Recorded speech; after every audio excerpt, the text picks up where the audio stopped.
They say history is written by the victors, but what about the chapters no one can explain? Across the ages, civilizations have risen and fallen, monuments have been carved into stone, and empires have vanished without a trace. And yet, within the vast scroll of human history, there remain questions that defy time, reason, and even science itself. How did ancient people move stones weighing hundreds of tons without modern technology? Who sent a cryptic message from a sunken ship that was never found? Why do some burial sites contain artifacts far beyond their era?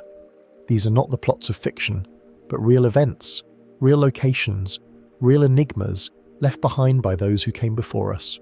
From uncracked codes to lost cities swallowed by jungle and sea, some mysteries cling to the past like shadows that refuse the light.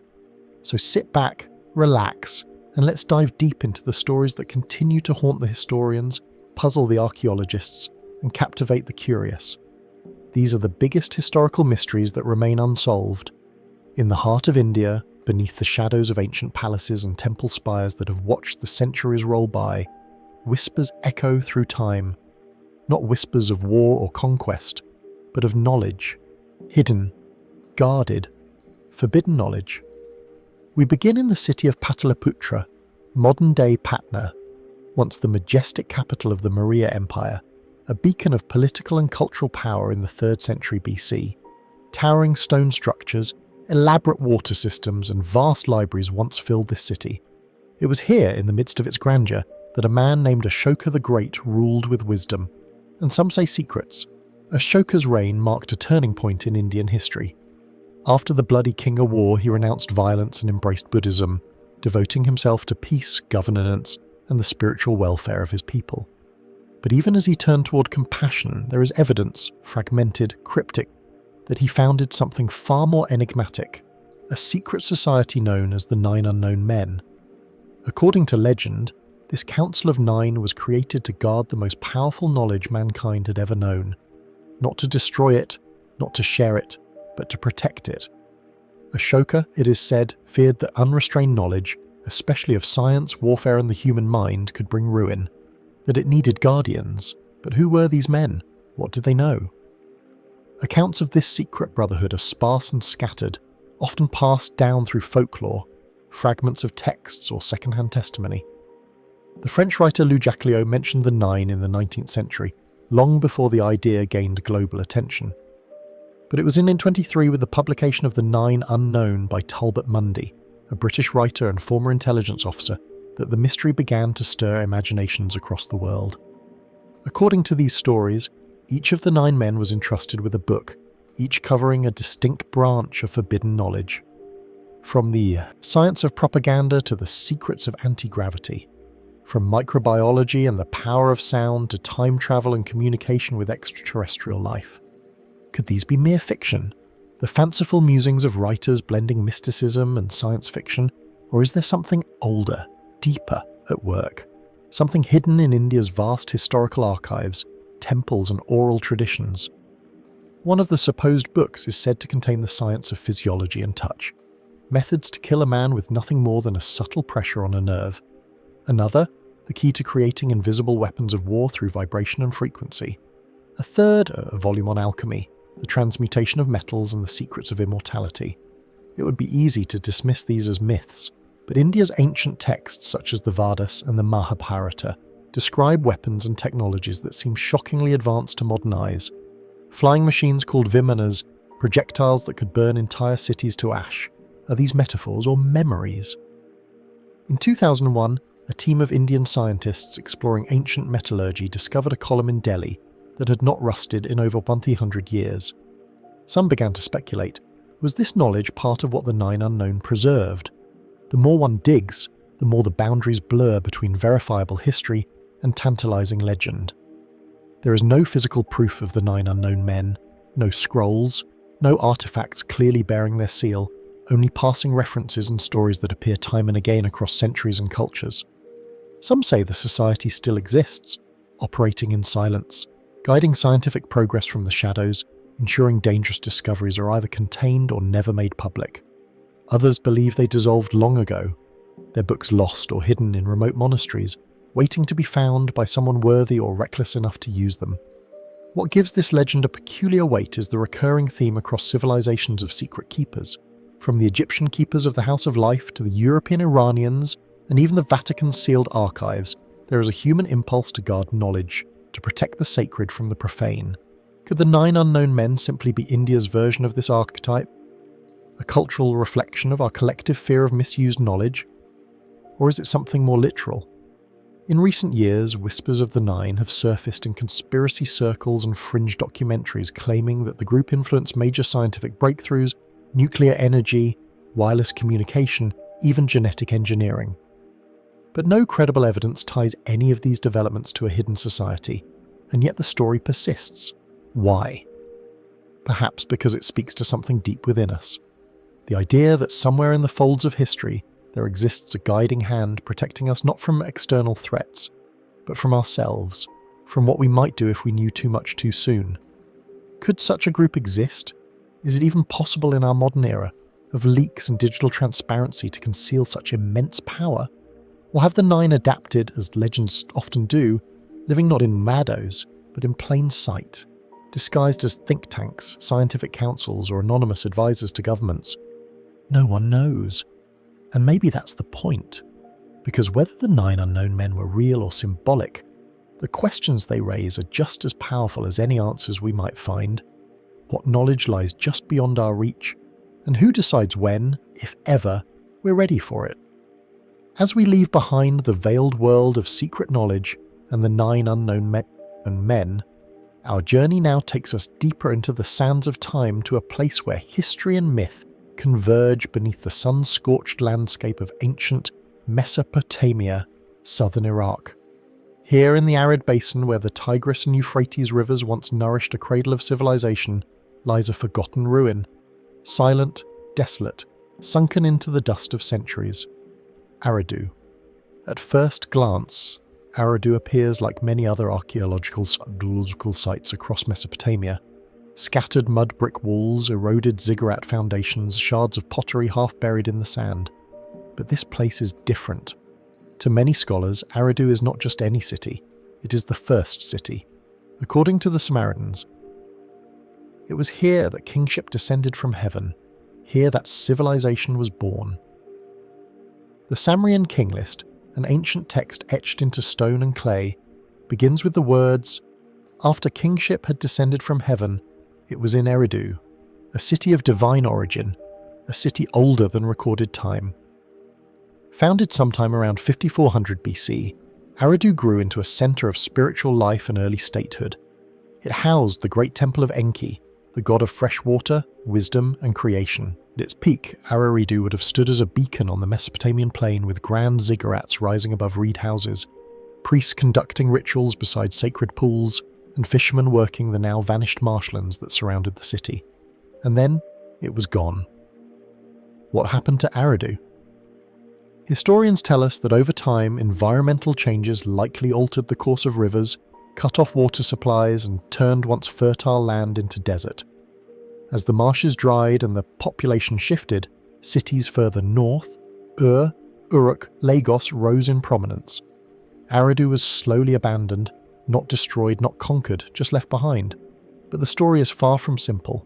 In the archaeological record, Eridu shows a puzzling pattern of continuous rebuilding. Over 18 distinct levels of temple construction lie beneath the main ziggurat, evidence of repeated dedication to this sacred site across more than 2 millennia. And yet, sometime after 2000 BC, the city was inexplicably deserted. Worship ended, the structures crumbled. The heart of the city, the Temple of Enki, was left to the wind and dust. Why? One theory points to the rise of political power centers elsewhere. As dynasties shifted and trade routes evolved, Eridu may have lost its significance. Another explanation is climatic.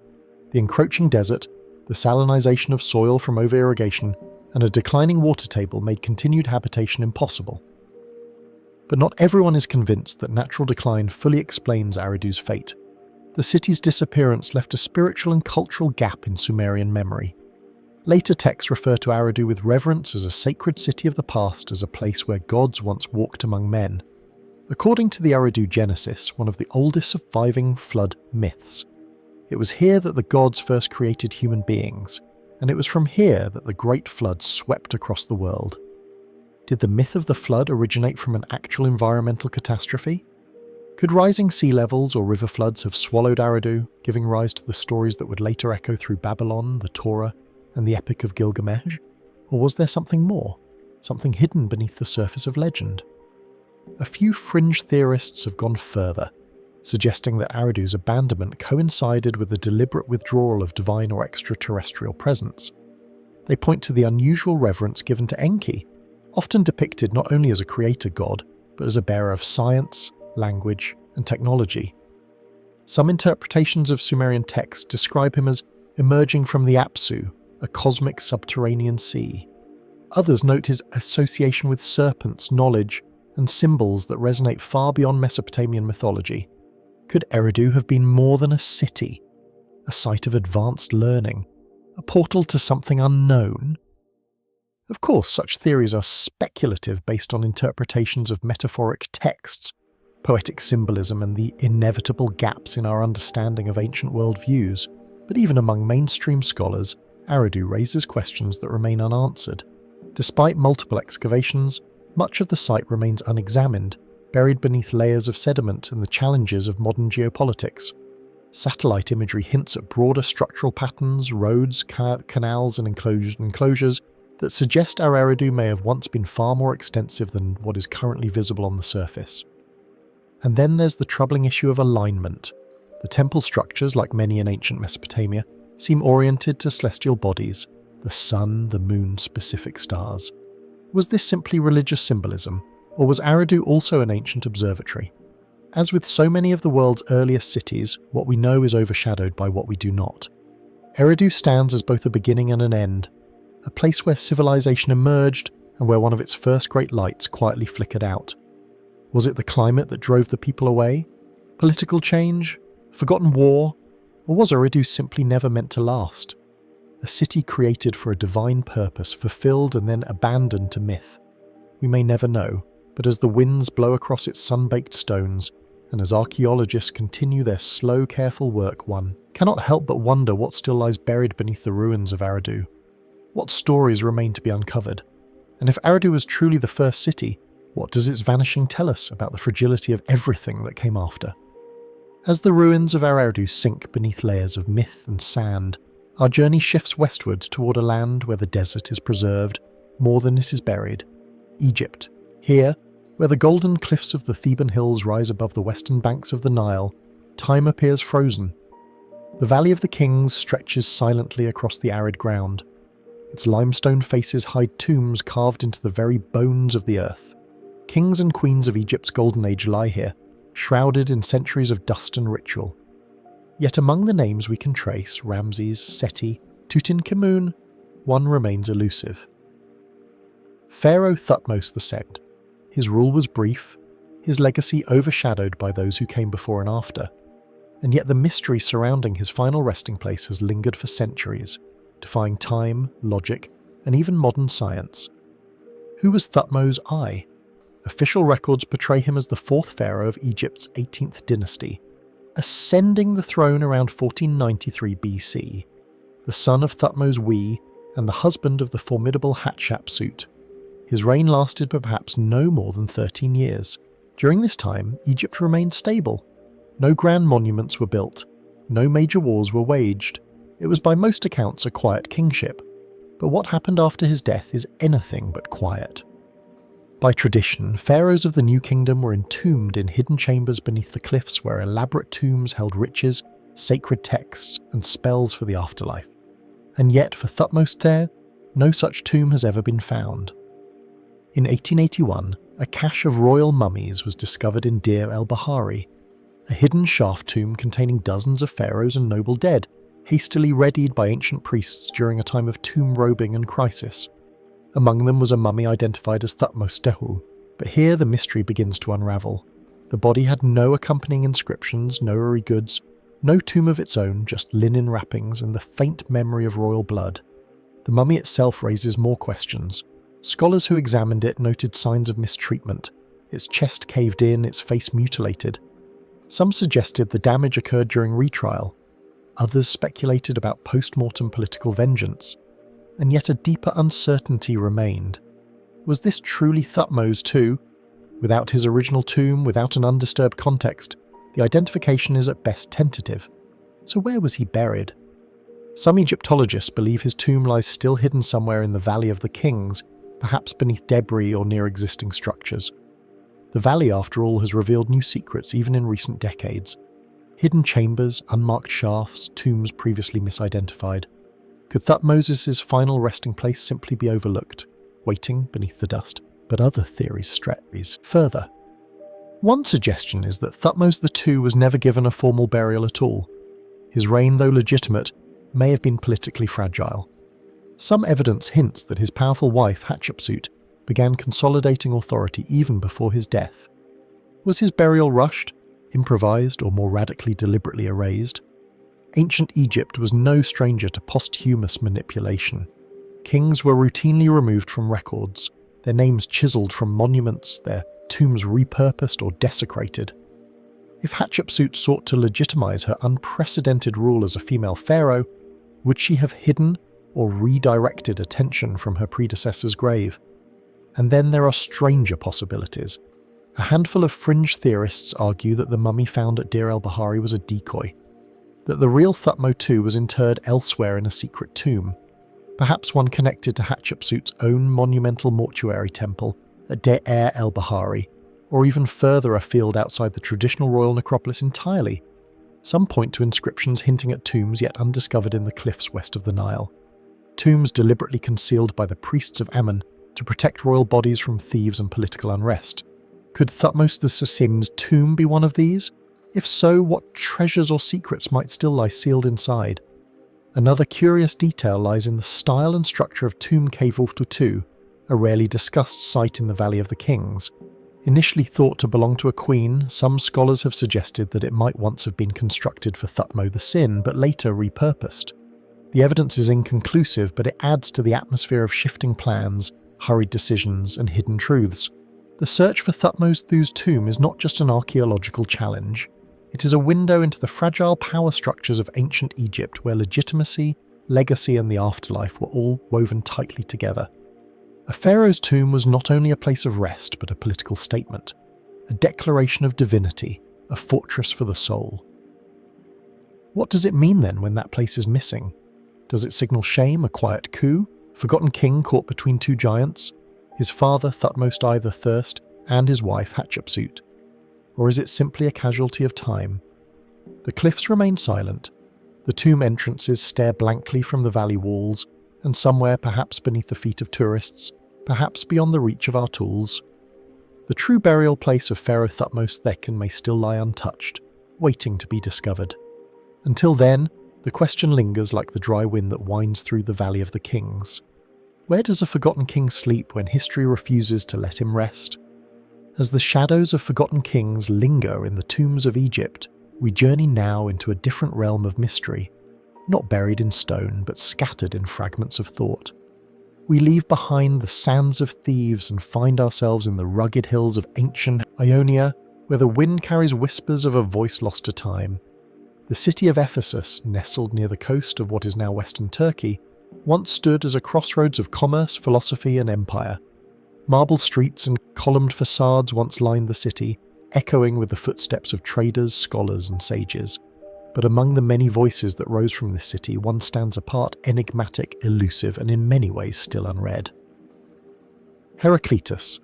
Known to some as the obscure and to others as the weeping philosopher, Heraclitus lived in the late 6th and early 5th centuries BC. He was a thinker whose ideas would ripple through centuries, challenging, inspiring, and unsettling those who followed. But today, nearly everything we know about Heraclitus comes to us not from his own pen, but through quotations and interpretations by others, Plato, Aristotle, and later Roman thinkers. His original writings are gone, lost. All that remains are scattered fragments, sentences, sometimes only half of one, phrases preserved in the margins of texts written centuries later like bits of pottery unearthed in the dirt. They suggest a once whole vessel now broken beyond repair. How did this happen? Why would the writings of such a pivotal thinker vanish so completely? According to ancient sources, Heraclitus composed a single work on nature, a treatise said to be written in deliberately cryptic language. He deposited it, legend tells us, in the great temple of Artemis at Ephesus, one of the 7 wonders of the ancient world. Was it an offering, a warning, or perhaps a challenge to future readers? The temple itself was later destroyed, burned, rebuilt, and ultimately lost to earthquakes and conquest. If Heresitis' manuscript ever resided within its walls, it may have perished along with its marble columns and golden altars. But there is another possibility, one that has captivated scholars and seekers alike. What if the text wasn't destroyed but hidden? Heresitis, by all accounts, was not a man concerned with popularity or accessibility. His writings were famously dense, composed in aphorisms, paradoxes, and riddles. He scorned the masses, ridiculed other thinkers, and held that truth was not for the many but for the few. Could he have concealed his work on purpose, left it in a form so obscure that only a select few could decipher it, or placed it somewhere remote, out of reach of casual readers, trusting that only those worthy of understanding would find it? Mainstream historians generally agree that the text was lost through the slow erosion of time, misplacement, neglect, perhaps even active suppression during later shifts in philosophy and religion. Yet the fragments that remain have fueled endless fascination. You cannot step into the same river twice. The way up and the way down are one and the same. Nature loves to hide. What was Heresitis really saying? Was he describing a world in constant flux, a universe governed by change, tension, and balance, or was he pointing towards something deeper, something concealed within the structure of reality itself? Some modern interpreters see in his words the seeds of quantum theory, chaos theory, and Eastern metaphysics. Could he have grasped insights thousands of years ahead of his time, or are we simply reading into his poetry meanings shaped by our own desires? A few fringe thinkers go further still.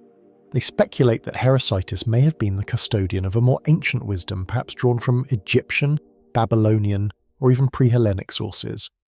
Could nature have contained knowledge passed down from older civilizations encoded in cryptic language for those who knew where to look? And if so, was it truly lost or deliberately removed? The mystery deepens when we consider that Heresitis' philosophy stood in sharp contrast to many of his contemporaries. While other thinkers sought order, clarity, and permanence, Heraclitus emphasized impermanence, conflict, and the hidden nature of truth. His was not a philosophy of comfort, but of confrontation. Did this make him dangerous? In a world where ideas were power, where rulers consulted oracles and philosophers advised kings, could his work have been suppressed either by religious authorities or rival schools of thought? We cannot know for certain. What we do know is that over 100 fragments have survived, collected, preserved, and puzzled over for more than 2 millennia. Scholars have compiled these pieces into modern editions, attempting to reconstruct the outline of nature. But the result is more mystery than clarity. It is like trying to map a constellation with only a handful of stars. In the silence of the Ephesian ruins, beneath the shadow of vanished temples and broken stone, the questions still echo. What did Heresitis write that the world was not ready to hear? And where, if anywhere, might his original words still be hiding? In some forgotten chamber, in an uncatalogued scroll beneath layers of soot and history, or in plain sight, woven into the very fabric of philosophical tradition, misunderstood and mislabeled. We may never recover the full text, but the fragments like embers in the dark still burn.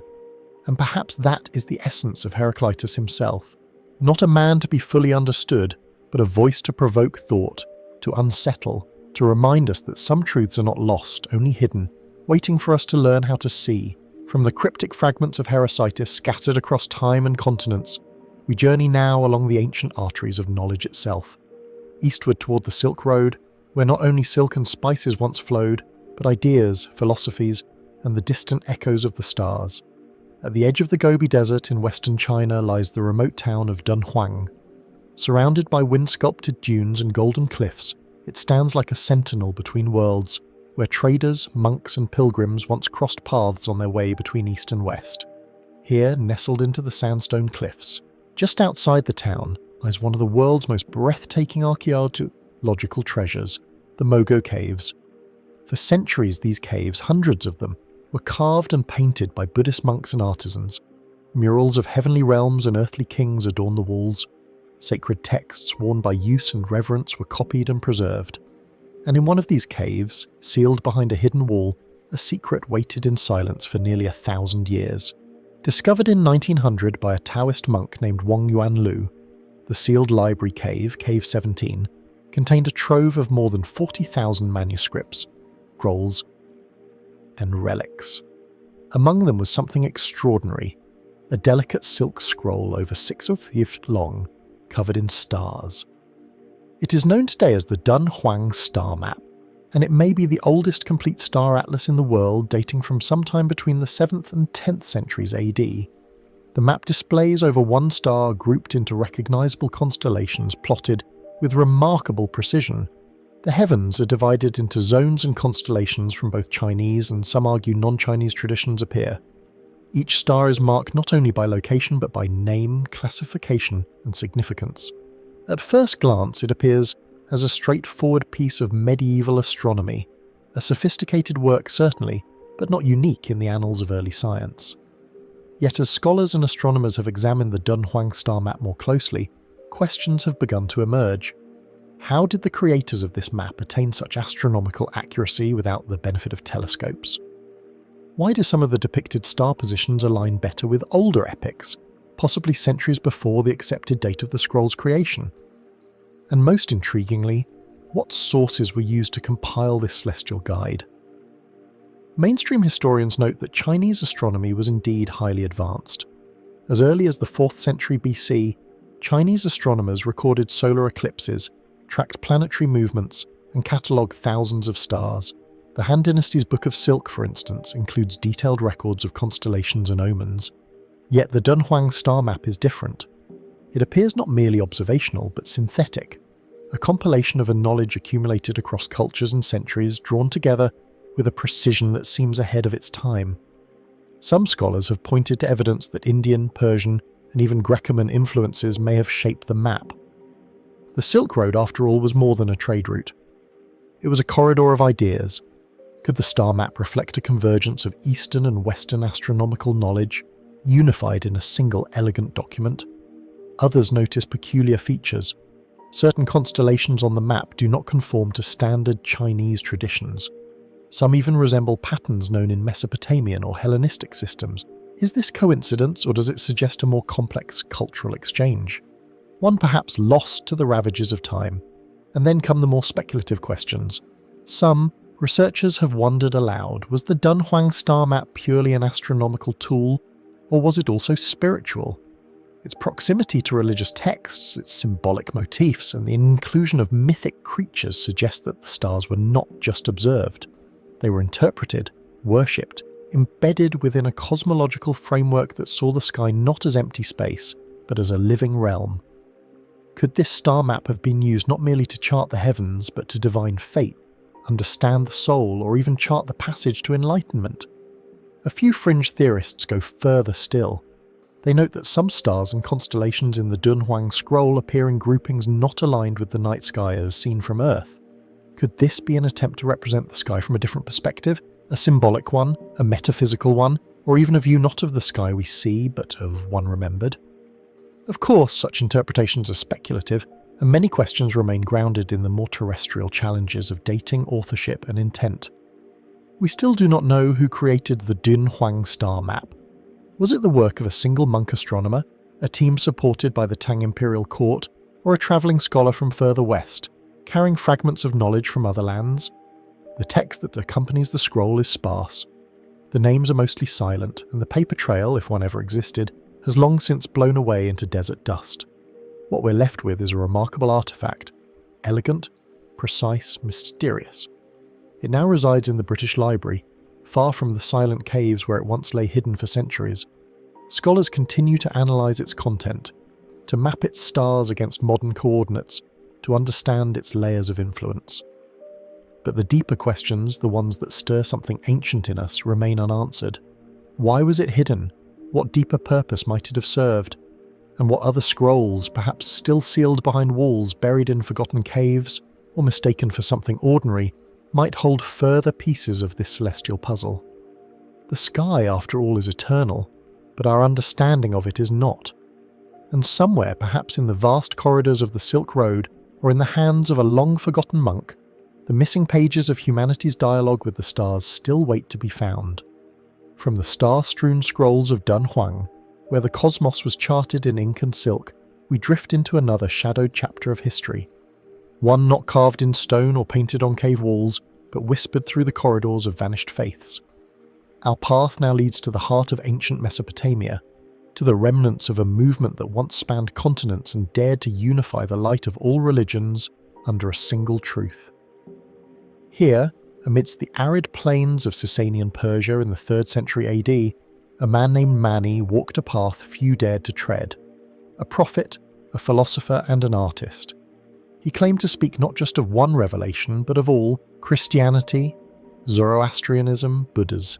Many saw them not as separate faiths, but as scattered rays of a single divine light. His vision gave birth to Manism, a synchronic religion that flourished for centuries from the Roman Empire to China. At the heart of this global spiritual movement was a single sacred object, a vessel said to contain the writings, teachings, and possibly even the remains of Mani himself. It was known as the Ark of Mani, and today it is missing. Described in early Arabic and Persian sources, the Ark, sometimes called the Manichaean coffer or chest of the living spirit, was a richly decorated reliquary, possibly crafted of wood or precious metals, enshrined in a temple known as the Denawirs, the House of Light. Inside, it was believed to contain man's original scriptures, his personal illustrations, his garments, and sacred relics. Some sources claim it held his bones following his execution by the Sasanian Emperor Baham around 274 AD. But beyond reverence, the Ark served another purpose. It was the focal point of Manichaean ritual life, paraded annually in processions known as Be'ima ceremonies. It was not merely a relic, it was a living symbol of Mani's presence and the embodiment of the divine dualism he preached in the eternal struggle between light and darkness. So what became of it? After Manea's death, the Manichaean faith faced severe persecution, first under Zoroastrian rulers and later under Christian, Muslim and Confucian regimes. Its texts were burned, its followers scattered, its temples razed, and somewhere amid this centuries-long suppression, the Ark of Mani vanished from the historical record. No mention of it survives in late Manichaean sources. No fragments of it have been unearthed in archaeological digs. No confirmed copies of its contents, if they ever existed in duplicate, have been found. Was it hidden by followers, buried deep beneath ruined temples in Mesopotamia or Central Asia? Was it destroyed by zealous hands, its sacred artifacts lost to fire and time? Or could it have travelled eastward along the same Silk Road that carried Manichaean thought into the Chinese Empire, where it endured for centuries in secret? Some clues, though faint, point to the east. Manichaean texts preserved in Chinese and weather dialects discovered in caves near Turfan and Dunang speak of sacred images and scrolls brought from the west. Among these are references to a radiant chest and a vessel of the prophet. Scholars disagree whether these terms describe the same object as the original Ark or later symbolic reinterpretations. Others suggest that the Ark may have been dismantled intentionally, its pieces spread across Manichaean communities to preserve the faith in exile. A fragment of painted silk here, a page of illuminated scripture there. If so, the Ark may no longer exist as a singular object, but as scattered, unidentified artifacts lying in a museum basement, or a private collections stripped of context. Still, some speculate, more boldly. A few fringe theorists propose that the Ark of Man was never purely a physical container. They argue it was an esoteric concept, a cipher for an inner gnosis, a secret knowledge passed only to the elect. In this view, the Ark's disappearance is not a historical event, but a metaphor. The light hidden within the world lost amid material chaos, awaiting rediscovery by the spiritually awakened. Others take a more literal and more controversial stance. They draw comparisons to other sacred arks in ancient traditions, the Ark of the Covenant in Jewish law, the Buddhist bandboxes preserving sutras, or Zoroastrian containers of divine fire. Could the Ark of Mani have shared origins with these traditions? Could it have been more than a reliquary, perhaps a receptacle of knowledge or even of power? Without physical evidence, we are left only with echoes. Arabic historians writing centuries after Mani's death mention the Ark as part of comics, condemning its veneration as idolatrous. Chinese records, though more respectful, describe only ritual objects, never a definitive location or description of the Ark itself. it remains an enigma. Today, in the ruins of Sukia Ctesiphon, ancient capital of the Sasanian Empire, the wind moves through broken arches and half-buried corridors. The temple sites once linked to Mani are unmarked. Their contents, if any, remain lie beneath layers of history, war and erasure. And yet somewhere between the mythic and the historical, the Ark of Mani still casts its shadow. What truths might it have held about the life of a prophet who claimed to unite all faiths? About the early unfiltered teachings of a religion that saw all existence as a battlefield between light and dark? What might still be buried in forgotten vaults or temple ruins waiting to be unearthed? And if it were found, what would we see when we opened it? A glimpse of a lost religion, a treasure of human thought, or perhaps something that was never meant to be opened at all? The mystery remains, silent but not forgotten. From the vanished Ark of Mani and the lost wisdom it may have held, we move now into silence far more ancient, toward a landscape where the winds speak of lives long erased, a place few travellers visit, where the golden sun scorches the stones by day and shadows stretch endlessly across the sands at night. The Bayuda Desert.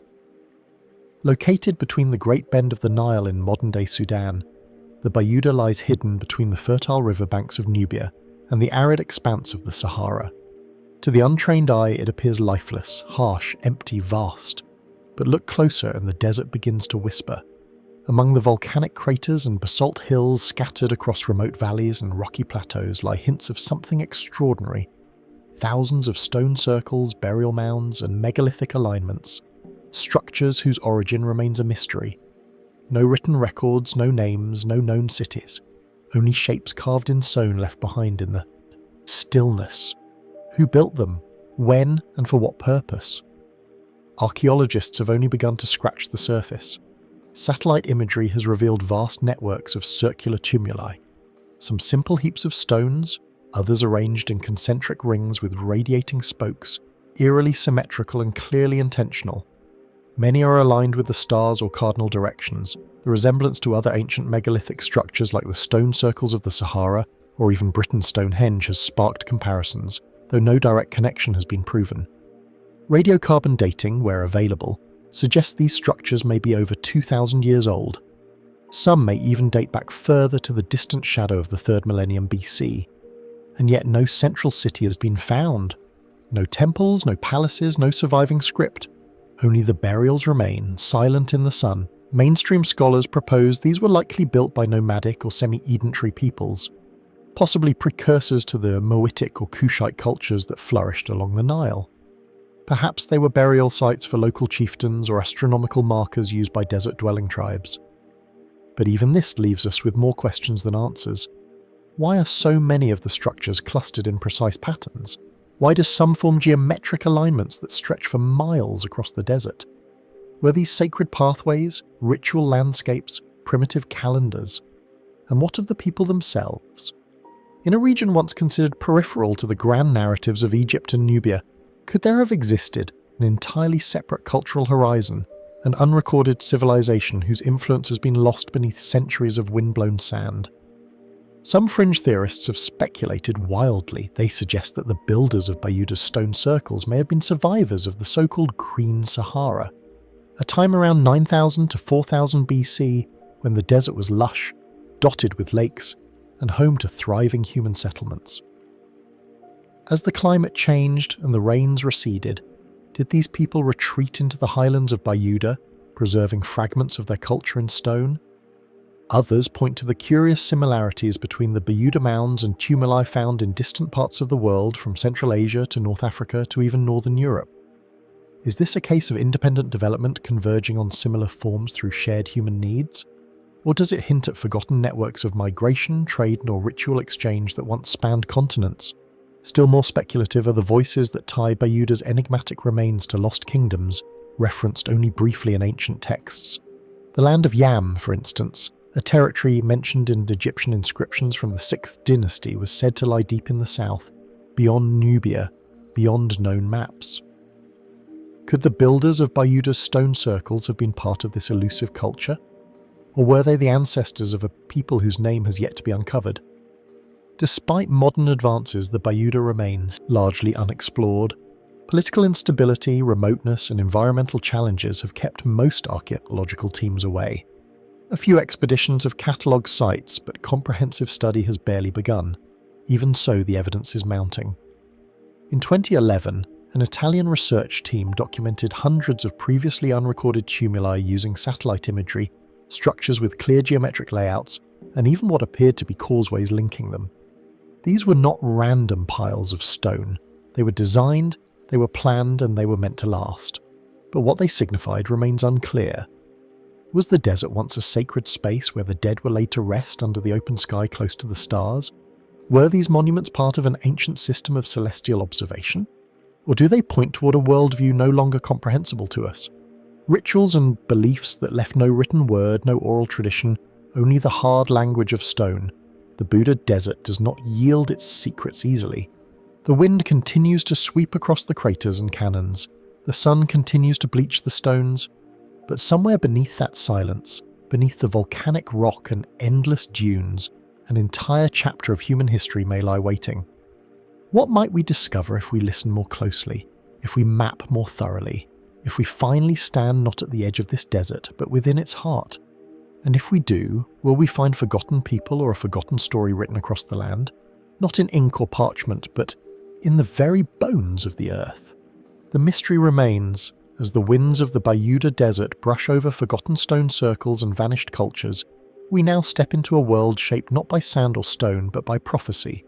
From the harsh silence of the desert, we move to the hushed corridors of ancient Rome, where the fate of empires once balanced on the turn of a page now lost. At the heart of early Roman civilization stood the temple of Jupiter Optimus Maximus on the Capitoline Hill. Built in the 6th century BC, it towered above the fledgling city like a sentinel, and within its fortified inner chambers, guarded by the priesthood and restricted to the highest officials, was one of the most enigmatic collections of sacred texts the world has ever known, the Sibylline books. These were not just scrolls of myth or folklore, they were treated as oracles, divine instructions passed down from the gods themselves to be consulted only in times of extreme crisis, war, plague, famine, and unrest. When Rome trembled, the Senate turned to the civilian books for guidance, and time and again these cryptic prophecies shaped the destiny of the Republic and later the Empire. But then they disappeared. The original Sibylline books are gone completely without a trace. What were they? Who wrote them? And how could something so sacred, so central to Roman governance simply vanish? According to legend, the books first entered Roman history during the reign of Tarquinius Superbus, Rome's last king, around the late 6th century BC. A mysterious woman, an old crone with piercing eyes, approached the king with 9 books. She claimed they contained divine prophecy. When he refused to buy them at her steep price, she burned 3 and offered the remaining 6 at the same cost. Again, he declined. She burned 3 more. Only then, with 3 remaining, did he purchase them at the original price. She vanished. And the books, the last of their kind, became Rome's most guarded treasure. Whether the story is allegory, myth, or truth, the books were real enough to the Romans.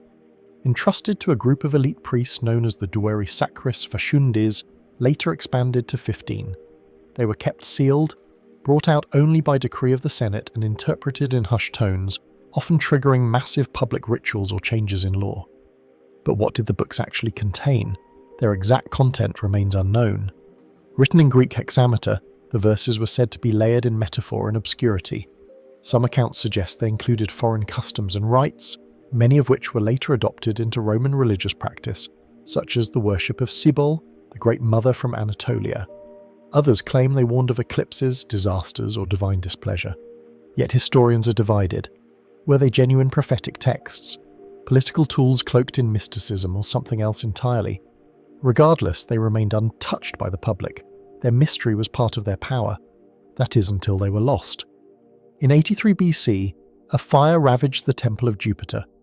Among the destruction was the inner sanctum, and with it the original Sibylline books. Despite efforts to reconstruct them, collecting prophetic fragments from across the empire, the originals were never recovered. But the question lingers, were they truly destroyed or was their disappearance orchestrated? Some scholars suggest the fire may have been convenient. Rome was at the time in the throes of political upheaval. The dictator Sulla had just marched on the city. The authority of the Senate was crumbling. Could the books so tied to state religion and legitimacy have been seen as dangerous either by those who wielded them or those who feared them? Were they deliberately removed from the record? Alternatively, could a priest have smuggled them out before the flames took hold, believing they were too sacred, too powerful to leave behind? We have no surviving fragments, no copies, no translations, and yet references to the cyclone prophecies continued for centuries. Roman authors such as Livy, Virgil, and Cicero mentioned the books.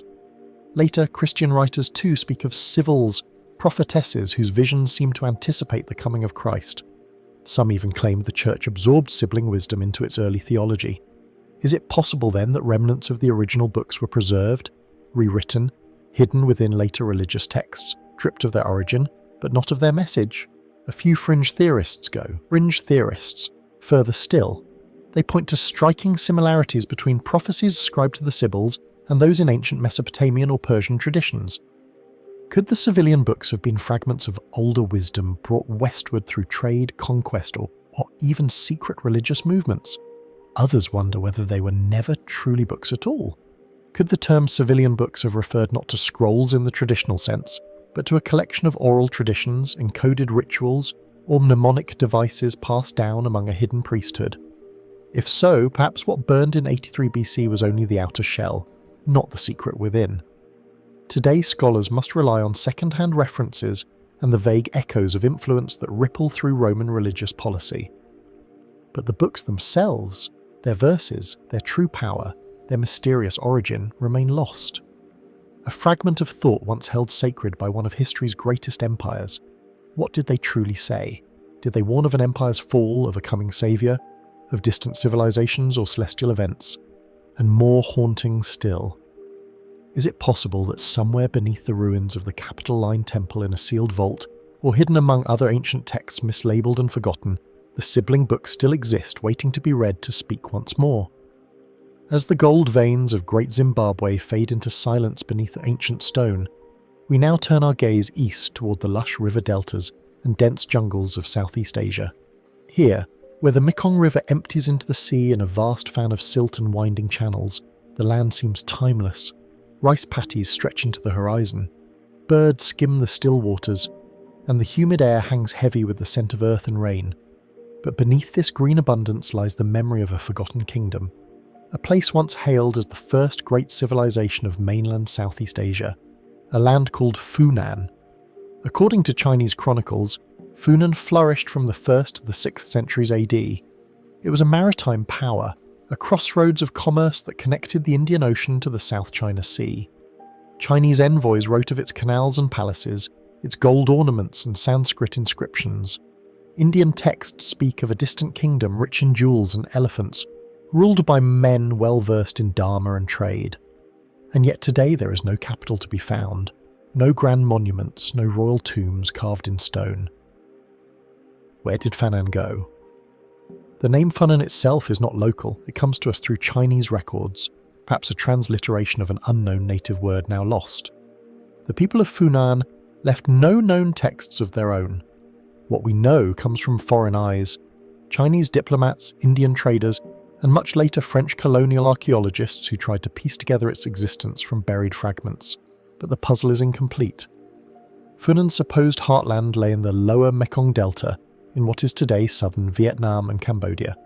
Archaeological discoveries near Oyo, an ancient trading port, unearthed in the 1940s, reveal a cosmopolitan society.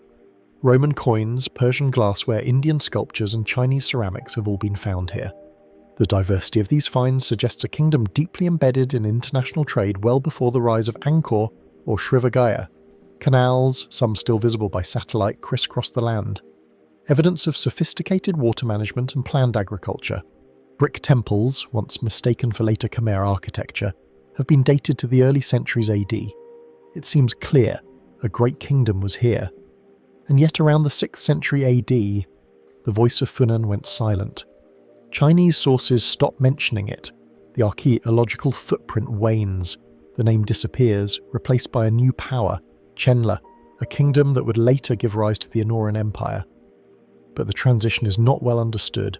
Was it a conquest, a migration, a rebranding, or did Funan simply dissolve, transformed from within? mainstream historians offer several possibilities. One is environmental. The Mekong Delta is a living, shifting landscape. Floods, siltation, and rising seas could have changed the viability of key settlements, forcing populations to move inland. Trade routes may have shifted, favouring new centres of power farther north or west. In this view, Funan did not collapse. It evolved, absorbed into newer kingdoms, its name forgotten, but its people still present. But that answer feels too neat for many, because for a kingdom described with such grandeur, Funan left surprisingly little behind. Where are the inscriptions naming its kings? Where are the detailed records of its battles, its cities, its temples? Why do we know more about Funan from Chinese envoys than from any local text or legend? Some scholars suggest that Funan may have been less centralized than once believed. Perhaps it was not a single unified empire, but a network of port polities linked by trade and culture, but loosely governed. In such a model, Funan could fade without a dramatic fall. Its constituent parts could simply merge into rising powers like Chenla, leaving little evidence of rupture. Others point to a possible cultural shift. Funan was deeply influenced by Indian traditions.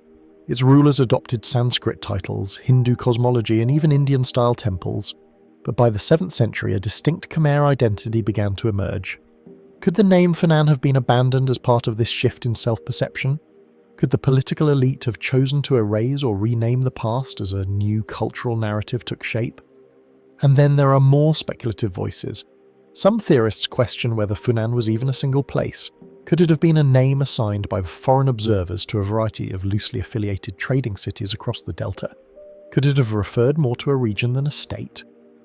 If so, then its disappearance may be a misreading of history, an artifact of limited data rather than a real collapse. Still, others go further, suggesting the possibility of lost cities yet to be unearthed beneath the dense vegetation and ever-changing waterways of the delta. Remote sensing technologies have already revealed buried structures and settlement patterns once invisible to the eye. Might entire urban centres remain hidden beneath rice fields and mangrove swamps? And what of the people? If Funan disappeared, did its population vanish too? Or did they simply become the early Cad, carry with them traditions, technologies and stories that would later re-emerge in Angkorian greatness? Could echoes of Funan live on in myths, in language, in the uncarved stone of rural shrines? Today the Mekong continues its eternal flow, the land is fertile, the delta breathes with life. But somewhere beneath its shifting surface the memory of Funan sleeps, its palaces drowned, its ports buried, its kings unnamed. Was it erased by conquest or by time? Is Funan waiting to be rediscovered, not in texts but in the soil? Or was it never what we imagined, less a kingdom and more a crossroads, one that vanished as all crossroads do when the travellers moved on? The kingdom of Funan remains an enigma, its legacy scattered, its name borrowed, its heart still unfound. And so we ask again, what lies hidden beneath the waters of the Mekong? And what story has yet to be told beneath the reeds and ruins? As the echoes of Funan vanish into the waters of the Mekong, we turn west toward the dry, wind-carved hills of southwestern Iran. Here, where the Zagros Mountains rise in layered waves from the plateau, the earth hides secrets beneath every stone. The land feels old, older than empires, older than memory. It is a landscape of silence, broken only by the rustle of dry grass and the cry of desert birds. But once long ago, this desolate terrain cradled a city of immense significance.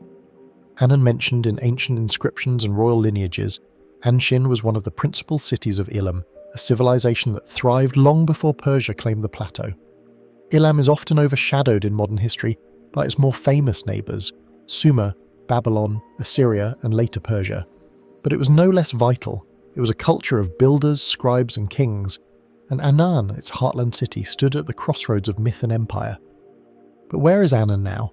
In the 3rd millennium BC, Elamite scribes referred to Anan as a powerful political centre. It was more than a city, it was a kingdom, even a dynasty. Later it became deeply intertwined with the rise of Persia. Cyrus the Great, founder of the Achaemenid Empire, proudly styled himself King of Aman before ascending to rule over all of Persia. And yet, despite its prominence in both Elamite and early Persian history, the precise location of Anshin remains uncertain, its streets lost to time. Many scholars believe that Anan lies beneath or near modern-day Tel Amalian. a sprawling archaeological mound in Far Province. Excavations have uncovered evidence of continuous habitation stretching back to at least 4000 BC. Tablets written in Elamite script, cylinder seals and monumental architecture all point to the site's ancient importance. For decades, the consensus among archaeologists has been that Talion is an or at least a part of it. But the evidence, though persuasive, is not definitive. There is no monumental inscription declaring this is Anshon. No royal style stele standing guard over the ruins. Instead, the identification rests on fragments, clay tablets that mention the name Anzison, linguistic similarities, geographical inferences from later Persian records. Tal Malay might be Anon, or it might be a nearby centre, a cousin city or something else entirely.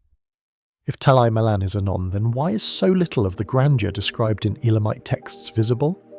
Where are the great palaces? The ziggurats, the city walls of a capital? Is it that they haven't been found, or that they were never built in the ways we expect? Some scholars propose that Anon may not have been a single fixed city, but a shifting centre of power, more of a territorial designation than a defined urban settlement. In this view, Anshon referred to a region controlled by a ruling dynasty rather than a single urban core, but that raises further questions. How did such a flexible identity sustain dynastic prestige? And what then are we truly searching for? Others entertain more speculative ideas. Could Anon have been deliberately hidden, or its ruins intentionally destroyed by rival powers, sort of seeking to erase its legacy? Might it lie buried beneath an unexcavated ridge camouflaged by the passage of millennia? Or could it have been relocated entirely? Its population moved, its name carried to a new site by force or necessity. Elamite culture was distinctive, separate from the Mesopotamian systems to its west. Its language remains only partially deciphered. Its writing system evolved independently. Its religion and iconography differ markedly from that of its better-known neighbours. In this sense, Elam, and by extension Anshon, feels like an island, isolated, complex, and not yet fully understood. And yet El Elam was not insular. It traded widely. Its rulers married into Mesopotamian dynasties. Its scribes recorded treaties and conflicts. Its warriors sacked Babylon itself in the 12th century BC, and through it all, Anon is invoked again and again as a seat of power. But after the 6th century BC, Anon began to vanish from the record. Cyrus the Great, its last famous prince, transferred the centre of gravity to Pasarati and later Pipulus. The Elamite identity, already fading, was gradually absorbed into the rising Persian world. Anon, once a beacon of Elamite and early Persian kingship, was no longer mentioned in inscriptions. It was as if the name and the city had been swallowed by history. What happened? Did shifting power dynamics lead to its decline? Was it abandoned due to ecological pressures, changes in water supply, agricultural failure, or seismic activity? Or was it simply rebranded? Forgotten not because it failed, but because it succeeded. The ruins at Tal Amalian may yet hold the answer, but excavation is slow. Political realities and funding limitations have left large portions of the site unexplored. Ground-penetrating radar, aerial surveys, and satellite imagery reveal anomalies, possible structures beneath the surface, patterns too regular to be natural. Yet the deeper we dig, the more complex the picture becomes. Anon remains just out of reach, a name etched in clay, a title adopted by kings, a ghost city that shaped empires and then faded from view. Was it a cradle of Elamite science and kingship, a Persian springboard to greatness, or something else entirely, something we have not yet learned to recognise? For now, we walk the dusty ridges of Fars, scanning the horizon for answers. The wind stirs the sand and the stones remain silent. But beneath the silence, something waits. And so we wonder, will the true Anshan ever be uncovered? Or is it meant to remain buried, a secret guarded by the earth itself? As we leave the dust-covered ruins of ancient Anshan behind, our journey takes us west into the arid, windswept expanse of the Middle East. Here, in the shadows of forgotten fortresses and crumbling caravans arise, a whisper of Roman steel lingers, oddly placed, oddly tuned. It is said that somewhere beyond the frontiers of the Roman world, a legion vanished. In 53 BC, Marcus Licinius Cassus, wealthy, ambitious, and eager for military glory, led a Roman army into the heart of Partha. The campaign was meant to rival the conquests of Julius Caesar and Pompey. Instead, it ended in disaster. At Caere, near the border of modern-day Turkey and Syria, Crassus's legions were decimated by the horse archers of Partha. Historians record that 20,000 Roman soldiers died and 10,000 more were taken prisoner. Crassus himself was killed, igniting one of history's most humiliating defeats for Rome. And yet, that's not the end of the story.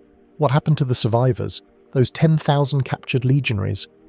The fate of these men has puzzled scholars and stirred imaginations for centuries. Roman sources fall mostly silent after Care offering no definitive account of their whereabouts. Yet in later years, scattered references emerge, cryptic, fragmentary, and provocative.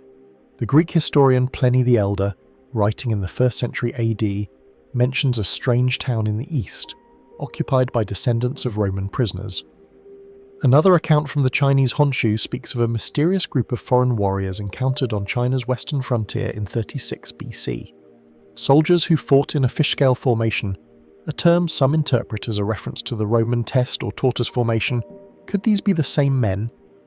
Some scholars suggest that after the battle, the Parthians may have marched the Roman prisoners eastward, settling them along their volatile eastern frontier, perhaps as military colonists. The town of Margiana, near present-day MV in Turkmenistan, is one such possible location. From there, the theory continues. These Roman soldiers, skilled and battle-hardened, may have later been captured again, this time by the Chinese during their conflicts with the Xiongnu, and forcibly resettled even further east. Enter Li, a remote village in China's Gansu province. In the 20th century, Western explorers visiting Likon were struck by the appearance of some locals, light colour-bead eyes, high-bridged noses, and taller-than-average builds. These features, combined with the village's oral traditions and its name, thought by some to be a derivative of legion, sparked a media frenzy. Could Lycian be the final resting place of Crassus's lost legion? Genetic studies conducted in the early 2000s showed no clear evidence of Roman ancestry among the villagers, though the research was limited, and its results remain debated. Chinese historical records mention no Roman settlement in Lyon, but the presence of foreigners along the Silk Road during this period is well documented. Skeptics argue that the entire theory is a romantic fabrication, a case of wishful thinking fueled by circumstantial evidence and coincidental resemblances. The lack of Roman artifacts, inscriptions, or architectural influence in Lyon supports a more cautious view, but the mystery persists. Why do some ancient Chinese texts refer to Western warriors who fought with unorthodox tactics? Why do Roman sources mention Eastern deployments that seem to vanish from the record? And why, even centuries later, do echoes of the Lost Legion appear in unexpected places? The mainstream historical consensus remains restrained. Most scholars agree that the captured Romans were likely settled in Partha, possibly as auxiliary troops or the labourers, and eventually assimilated into local populations. Their identities, like so many others in the ancient world, faded into the shifting sands of history. Yet that answer feels incomplete because something about this mystery endures. It captures the imagination not simply because it is unresolved, but because it bridges two worlds, Rome and China, East and West, empire and empire. The notion that a band of Roman legionaries might have crossed the vast deserts of Central Asia and stood centuries before Marco Polo at the edge of the Middle Kingdom feels almost too extraordinary to believe. And yet history is filled with such improbable intersections. Archaeologists continue to search. From the Iranian plateau to the Taklamakan Desert, from the ruins of MV to the valleys of Gansu, the quest to trace the lost footsteps of Crassus's legion continues. Stone walls are studied, pottery shards examined, ancient roads were retraced, and still no definitive trace has been found. Were they absorbed into Parthian society, becoming farmers, builders, or soldiers for a foreign crown?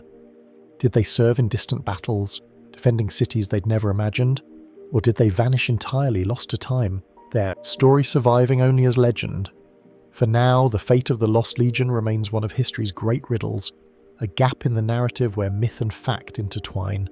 And so we ask, did Roman legionaries once stand beneath the silk banners of the Han dynasty? Did they dream of home as they gazed upon alien mountains? And might their bones still lie buried, forgotten in a land that never knew their names? The silence of the desert holds no answers. But perhaps somewhere beneath the dust, an answer waits. As we leave behind the dust trails of Roman soldiers wandering foreign deserts, our journey veers south across continents and centuries to the high plains of southern Peru. Here, under a sky of unbroken blue and a sun that bleaches the earth by day, stretches a canvas like no other.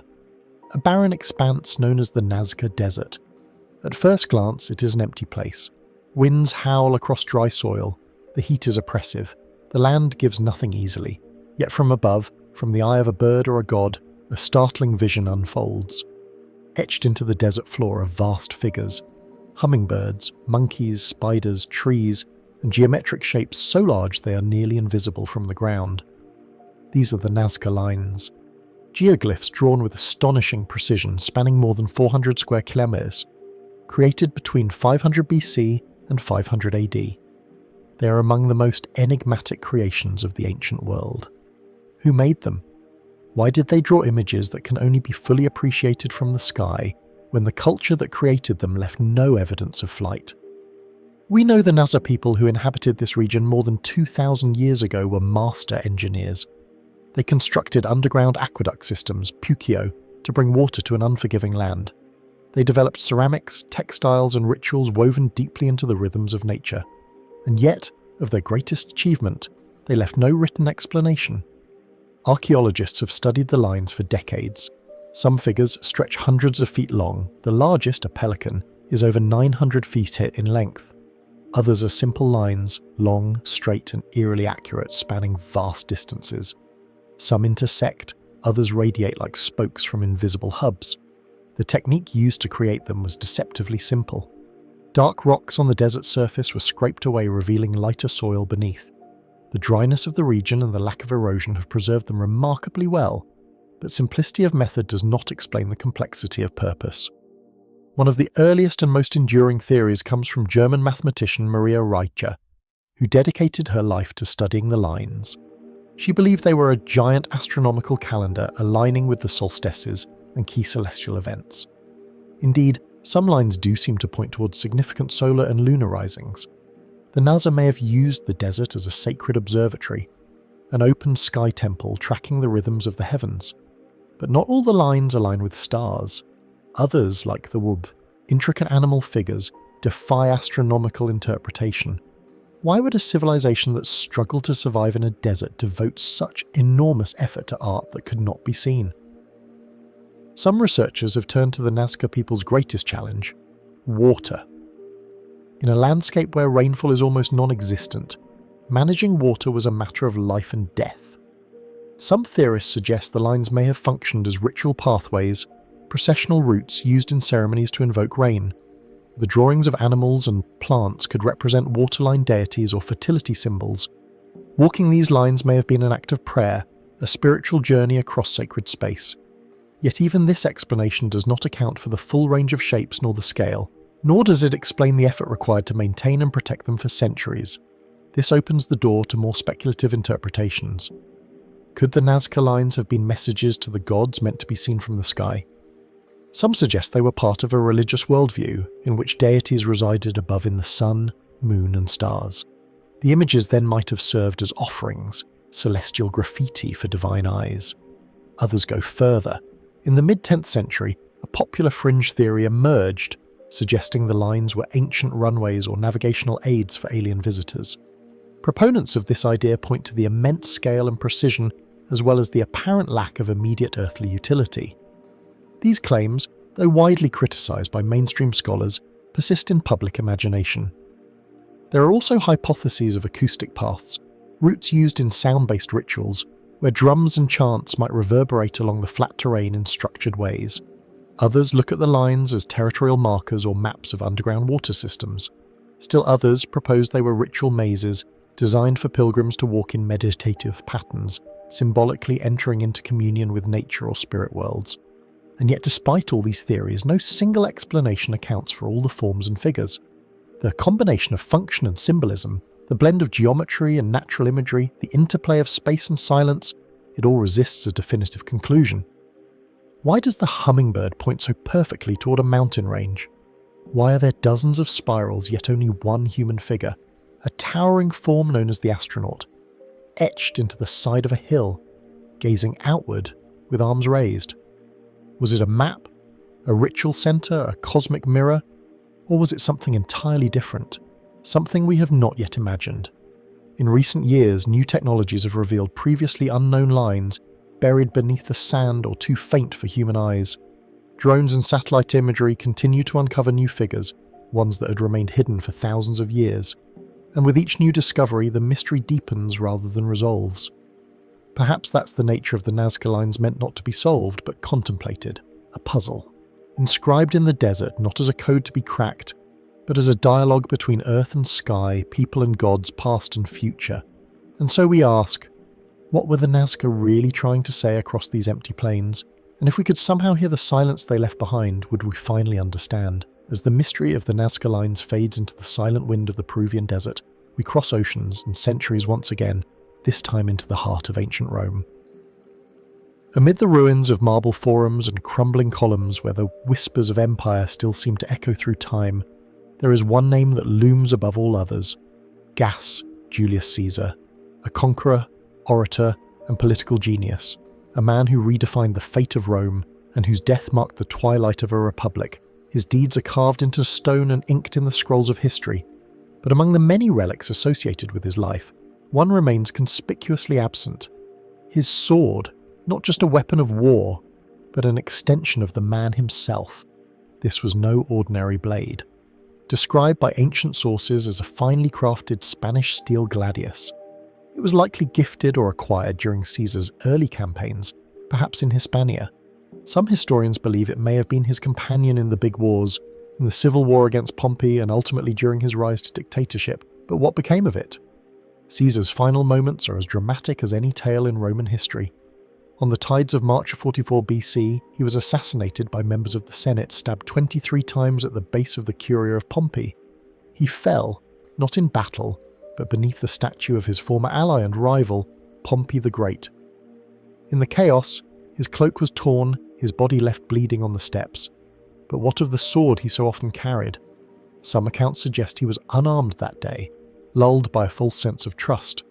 Others say he may have carried a concealed blade, as was not uncommon for a man who had made countless enemies. But if Caesar's sword was with him, it vanished with his death. No confirmed artifact ever surfaced. No museum holds it. No tomb yielded it. No record conclusively describes its fate. Why does this matter? Because unlike crowns or coins, a general's sword holds symbolic weight. It is the tool of power and survival, etched with history, forged in the fires of ambition. Alexander's sword became legend, Charlemagne's a relic. Even Aelia's blade, perhaps mythical, was revered as a weapon of divine favour. And Caesar, for all his impact, no blade bears his name. Some researchers believe the sword may have been confiscated by the conspirators as a trophy, passed among them in secrecy before being lost in the political purges that followed. Others wonder whether Mark Antony, Caesar's loyal general and friend, recovered the sword after the assassination, perhaps preserving it for Caesar's adopted heir, Octavian, the future Augustus. If so, could the blade have been buried with one of them? Or even melted down and reforged into a new symbol of imperial rule? Another theory points to Caesar's will. He left personal items to his friends and family. Could the sword have been gifted to a trusted ally? If so, it may have disappeared into a private collection or been taken far from Rome, into the provinces, or even beyond the borders of the empire. There are even wilder claims. Some fringe theorists suggest the sword survived for generations, hidden away by secret societies or preserved by those who believed Caesar was not only a ruler, but a divine figure. In these tales, the sword becomes a relic imbued with mystical significance linked to the founding of the empire and its ultimate destiny. In the 19th century, a sword surfaced in southern France near an ancient Roman camp. It bore markings attributed to the late Republic. For a time, rumours swirled that it might be Caesar's lost weapon carried west during these magic campaigns, but further study revealed it was likely of a later date. The mystery endured. In another case, a private collector claimed to possess a Roman gladius supposedly passed down through generations from a noble Roman family. The blade was elegant, the hilt inlaid with gold, but without provenance, without proof. It was just another ghost among the artifacts of time. The absence of the sword is itself a powerful silence. Unlike Caesar's writings, his commentaries on the GIC wars, or his marble likeness preserved in busts, the sword is something tactile. It once cut through the fog of war. It helped shape the course of history.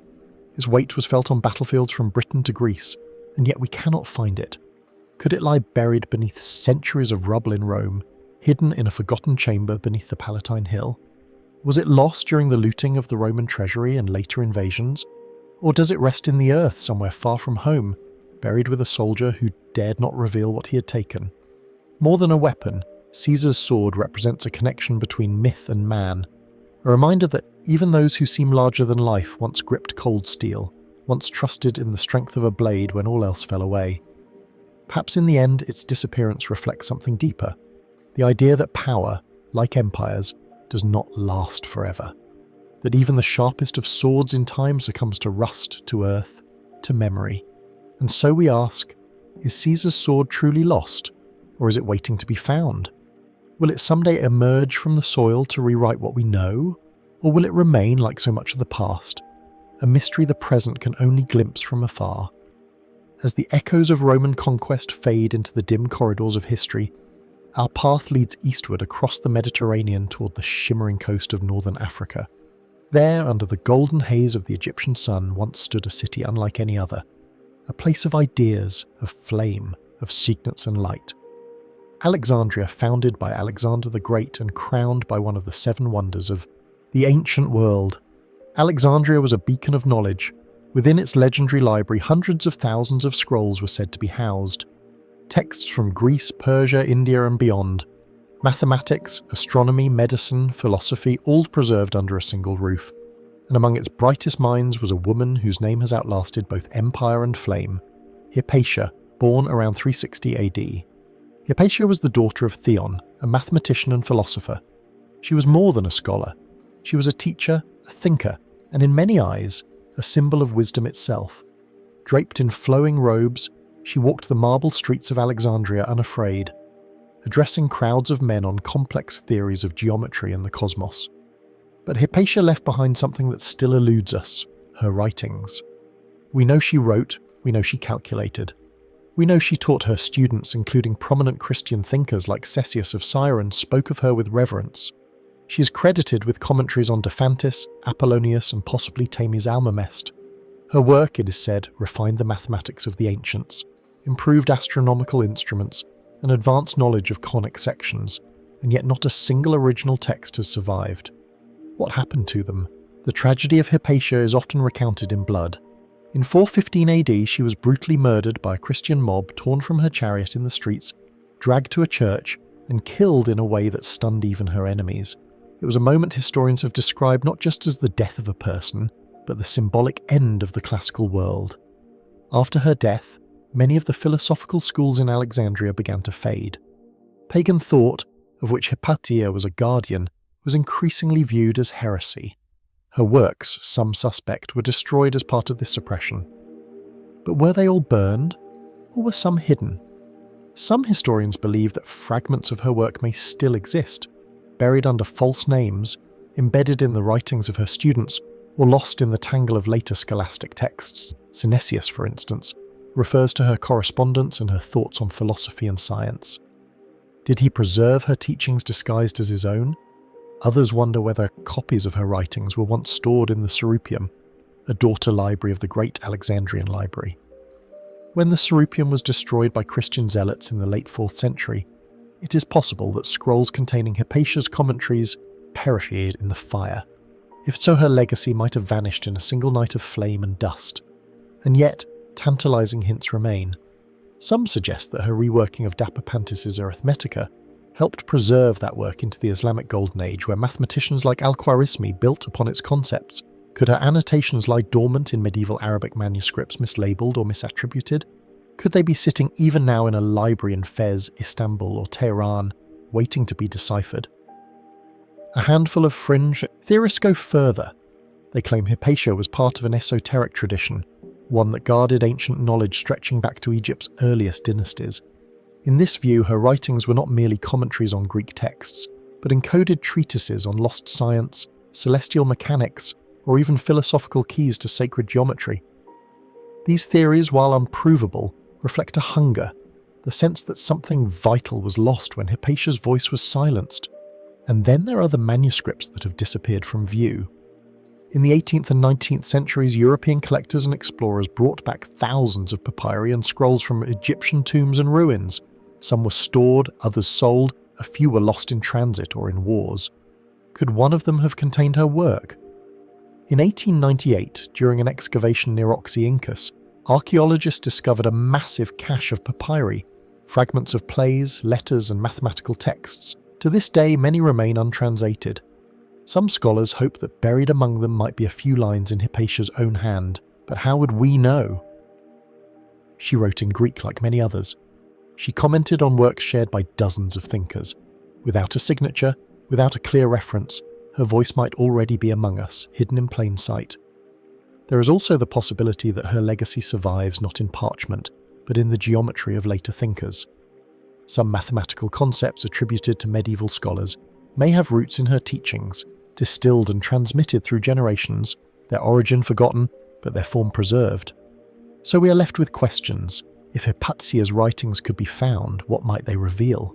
Would they transform our understanding of ancient mathematics? Would they show us a vision of the cosmos untouched by dogma or war? Or would they speak to something deeper, a lost harmony between reason and wonder, between science and the soul? Her absence lingers in a city once ablaze with knowledge. Her name flickers like the last candle in a darkened hall. The silence where her words should be is deafening, and yet it is in this silence that the mystery breathes. Perhaps her writings were destroyed forever, or perhaps somewhere they remain quiet, waiting for someone to find them, to open a scroll and hear her voice once again. As Alexandria's fading scrolls crumble into dust and Hypatia's voice falls silent in the annals of time, our journey shifts eastward again into the rugged highlands and windswept valleys of the Armenian plateau. Here, where snow dusts the mountain tops and the stones echo with ancient memory, history was not merely written, but carved into rock, sealed in monasteries, and at times quietly erased. Among the many dynasties, satraps and vessels that moved through the Armenian highlands, one figure stands curiously absent from the pages of history, a man whose title is known, Tetrarch, but whose fate remains cloaked in silence. Who was the Tetrarch of Armenia? And why? Did he vanish? The word Tetrarch suggests a Roman influence, literally meaning ruler of a quarter, but its usage in the Armenian context is far from clear. Some scholars speculate the title may have referred to a local prince or provincial governor under Roman or Parthian suzerainty during a time when Armenia sat precariously between two empires. A buffer state, a battleground, and often a pawn in greater imperial games. Armenia, after all, was no stranger to political instability. The kingdom of Greater Armenia, established in the 2nd century BC, found itself repeatedly torn between the ambitions of Rome to the west and Partha, and later Sassanid Persia to the east. Its kings were sometimes native, sometimes imposed by foreign powers. Alliances shifted, thrones were usurped, families disappeared, but one story passed down through fragments of Greek, Syriac and Armenian sources stands out. Sometime between the late 1st and early 2nd century AD, an era marked by imperial flux and local turmoil, a tetrarch ruling a strategic region in northern Armenia vanished. Not defeated, not exiled, vanished. No declaration of death, no trace of rebellion, no burial site.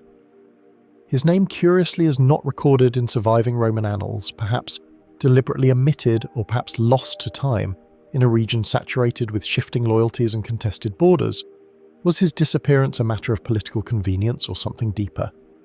Armenian historians like Mavsis Koronadze, writing centuries later, mention obscure regional lords whose reigns were swallowed by the mountains or dissolved in fire and smoke. Were these poetic metaphors for battle or coded references to something else entirely? One account speaks of a tetrarch whose court was located near the ancient fortress of Arabuni, modern-day Yerevan.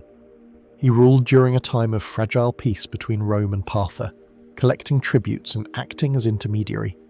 Then one winter, he and his entire entourage, over 40 men, were said to have ridden into the southern mountains and never returned. Some blame a landslide or an ambush by local tribes.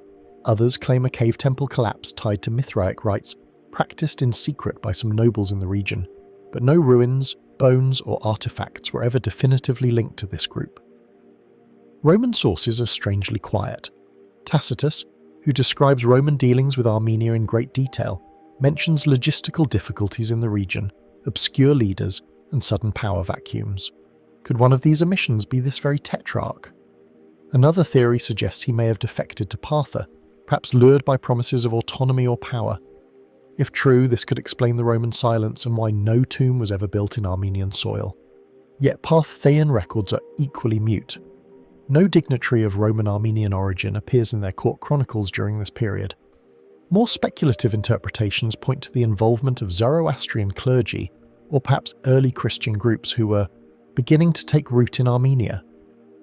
Might the Tetrarch have encountered religious tensions that cost him his life or led him to adopt a new faith and vanish into obscurity, possibly even under a new name? A local legend, told in villages near Lake Savan, speaks of a prince of the West who sought the god's wisdom in the mountains and never returned. In some versions, he is turned to stone. In others, he walks still, ageless, guarding a secret sealed beneath the rock. It's tempting to dismiss such stories as folklore, but throughout the region, petroglyphs and inscriptions have been found. Some dating back to the same period depict mounted figures, astral symbols, and even strange dual language markings in Greek and Parthenon. Could these be linked to a lost noble house? Or were they attempts to encode something hidden, something forbidden? In recent years, archaeologists have uncovered tombs and cave dwellings in the mountainous TV province that suggest elite occupation. Stone carvings with symbols unfamiliar to the broader Armenian tradition. No names, no known family crests, just silence and craftsmanship. Could this be where the Tetrarch ended his days in hiding, in exile, or conducting rituals we no longer understand? Or could his disappearance have been orchestrated, silenced by Rome or Partha for unknown reasons, erased not only from the land, but from memory? The historian's task, as always, is to sift through the smoke and ash of time. But in Armenia, where myth and fact often intertwine like the vines over a ruined monastery, the line between history and legend is difficult to trace. And so we wonder, what happened to the Tetrarch? Was he betrayed by allies, destroyed by nature, or did he walk away willingly, abandoning power for something unseen? Perhaps the mountains still know. Perhaps buried beneath centuries of dust and silence, his name waits to be rediscovered, chiseled faintly into a cave wall or sealed in a tomb not yet opened. Until then, his story remains a shadow, another mystery half-whispered by the wind of history, vanished but not forgotten. As we leave behind the misty highlands of Armenia and the silent void left by a vanished Tetrarch, our journey winds east across deserts, steppes, and the great Silk Road to a land where emperors were buried with the heavens above and the earth beneath. We arrive in ancient China among the foothills of the Hebei province, where a quiet mountain once held a secret buried for over 2,000 years. Manchung, a name few outside China had ever heard until 1968. That year, construction workers stumbled upon a hidden chamber deep beneath a hillside. What they found was not merely a tomb, but a revelation. Inside, untouched by time, lay a body encased in glittering green stone. Not gold, not silver, jade, the jade burial suit of Liu Shang. Each piece, over 2,000 tiles, meticulously cut, polished and sewn together with threads of gold, shaped to every contour of the human body. Delicate, imposing, haunting. The suit gleamed softly in the dim light, as though the stone itself remembered the royal breath once trapped inside. And in that moment, scholars realized they were standing before something unique in the archaeological record, something both real and otherworldly. Who was Liu Shang? A prince of the Western Han dynasty, Liu Shang lived in the 2nd century BC. He ruled over the Zhongxian kingdom, a semi-autonomous realm within the empire. Known for his indulgent lifestyle and love of theist philosophy, Liu Shang was also deeply concerned with immortality, a preoccupation not uncommon among Chinese elites of the time. But what made his burial so extraordinary wasn't just its splendor. It was the choice of jade. Jade had long been revered in China, not for wealth or decoration, but for its symbolic and supposed spiritual properties. It was said to preserve the body, to prevent decay, to shield the soul. Taoist texts speak of jade as the stone of heaven, a bridge between life and afterlife. But was it ever truly believed to grant immortality? Liu Shang's tomb suggests maybe. The jade suit, far more than a tertiary garment, seems almost like a device, carefully constructed piece by piece, as if to contain something. Some scholars propose it was meant to trap the spirit, to keep it from wandering, or perhaps even to facilitate its journey to the celestial realm. But if so, why are jade suits so rare? Of the hundreds of Han-era royal tombs unearthed, only a handful have yielded jade suits. And of those, Liu Shang's is the most complete, the most elaborate, and perhaps the best preserved. Why did some rulers receive them while others did not? Was jade restricted by status, belief, or politics? Or could there have been knowledge of esoteric traditions shared only among a select few? The suits themselves raise further questions. The craftsmanship is astonishing. Jade is notoriously difficult to carve, yet each tile was shaped with precision, then drilled and threaded by hand. In Leo's case, gold wire was used. His wife's suit found in a nearby tomb used silver. Lower-ranking nobles used silk or hemp. How many years did it take to create these suits? How many artisans, and where did they source so much jade? Jade does not exist in great quantities in northern China. Could it have been transported from the south or even traded from Central Asia?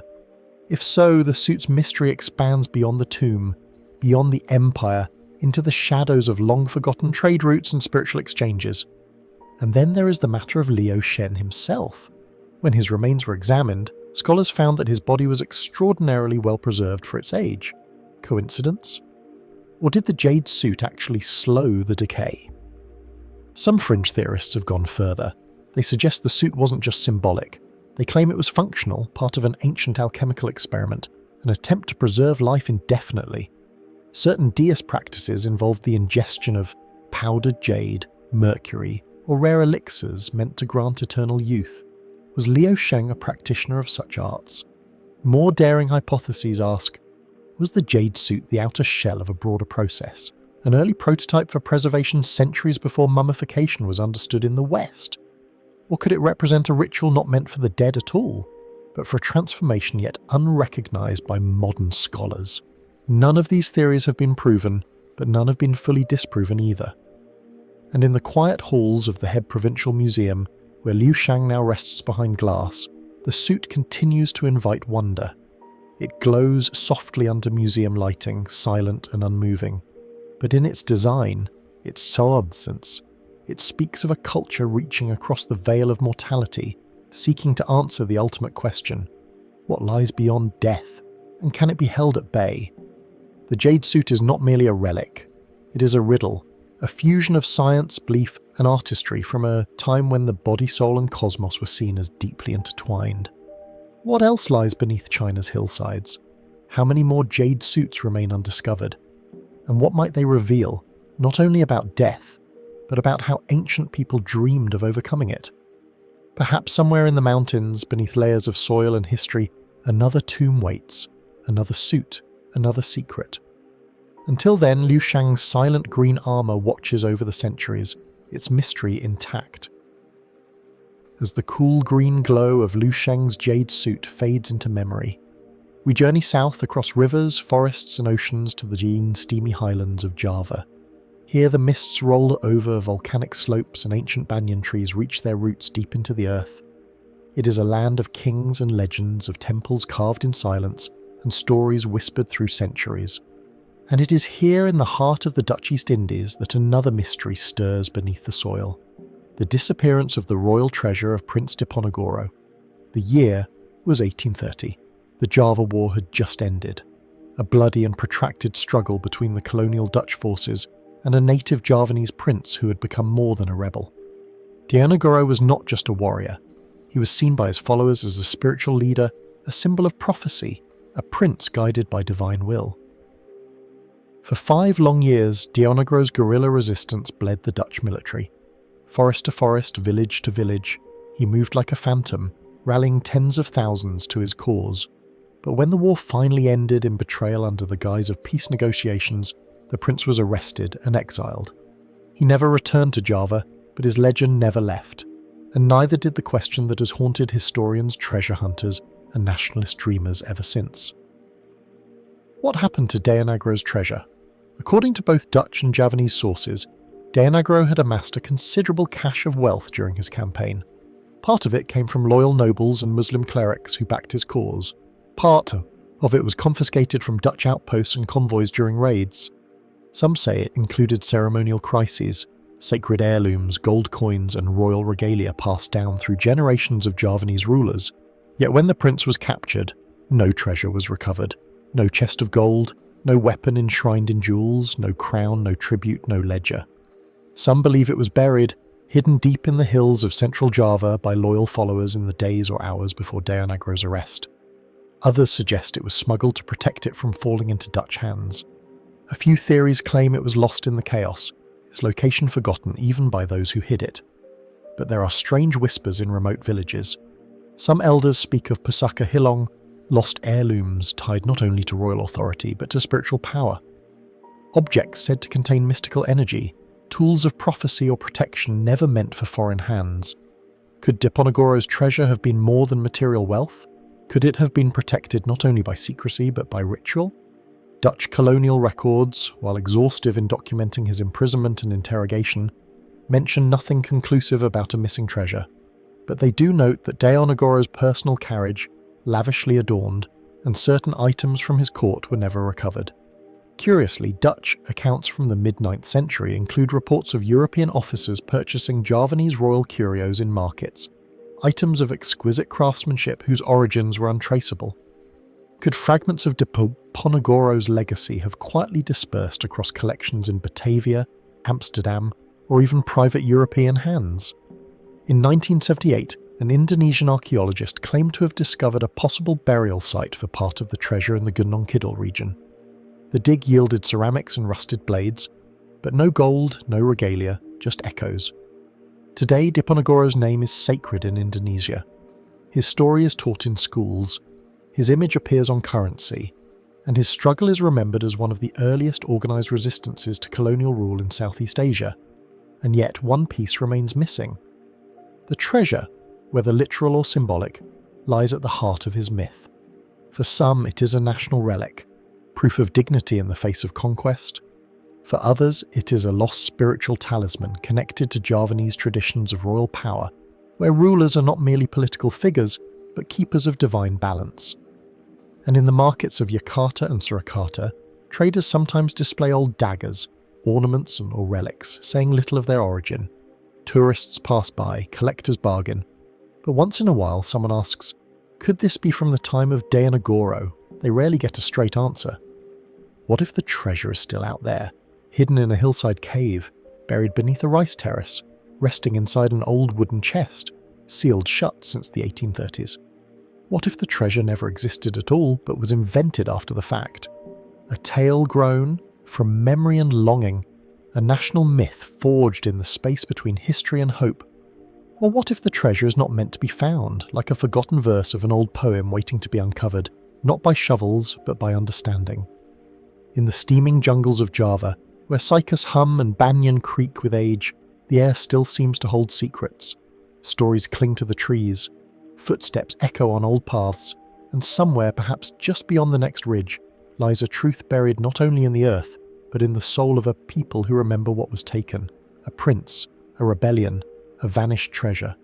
And the question remains, what became of the royal wealth of Deonegoro?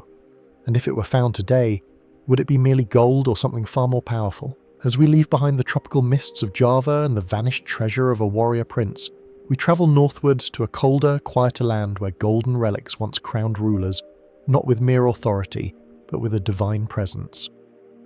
Tucked between the forested valleys and gentle slopes of the Korean peninsula lies a kingdom lost to time, Silla, and with it a glittering enigma that continues to puzzle historians and archaeologists alike. The disappearance of the Silla gold crowns. The landscape of Gyeongju, the ancient capital of Silla, is serene yet haunting. It is scattered with low-rounded burial mounds known as tumuli, which rise like gentle waves across the green plains. Beneath these man-made hills lie the tombs of kings, queens and nobles of a kingdom that lasted nearly a millennium from 57 BC to 935 AD. And buried in some of these mounds, researchers have uncovered something extraordinary. Ornate golden crowns, breathtaking in their craftsmanship, mysterious in their origin. Tall tree-like spires shoot upward from delicate golden bands. Tiny gold discs dangle like leaves in the wind. The shapes are symbolic, possibly of life, fertility, or spiritual connection with the heavens. Others feature antler-like prongs evoking a shamanic connection to nature or the world beyond. The silicones first unearthed in the 20th century stand apart from the regal headdresses of neighbouring civilizations. They are not influenced by the Tang or Han courts of China, nor do they mirror the militaristic elegance of Japanese regalia. These crowns are unique, unapologetically similar, yet they raise an unsettling question. Why have so few of them survived? Of the hundreds of known royal tombs in Gyeongju, only a handful of crowns have ever been recovered. The most famous come from tombs number 155, number 98, and the Qian Machong Heavenly Horse Tomb. But these are exceptions, in a landscape full of unanswered silence. For a kingdom that ruled over much of the Korean peninsula for nearly 1,000 years, the number of recovered crowns, less than 10, is strikingly low. Were the crowns destroyed, stolen, or never buried at all? Mainstream historians offer a range of explanations. One possibility is looting, an age-old threat to royal tombs. Over centuries, tomb raiders may have plundered many mounds, leaving behind only the less valuable artifacts. But archaeologists note that many of the tumuli still appear intact, undisturbed, at least on the surface. And in some excavations, other valuable items, jewellery, glassware, imported luxuries were still present, while the crown itself was conspicuously absent. Another theory points to deliberate concealment. Perhaps fearing political instability or foreign invasion, Silla elites hid the most sacred symbols of their dynasty. It's possible that some crowns were dismantled, melted down, or transported to secret sanctuaries. But if so, where are they now? Could they still lie hidden beneath an excavated mound? There are over 200 royal tombs in the Gyeongju Basin alone, many untouched, some unnamed. The earth holds its secrets well. Then come the more speculative ideas.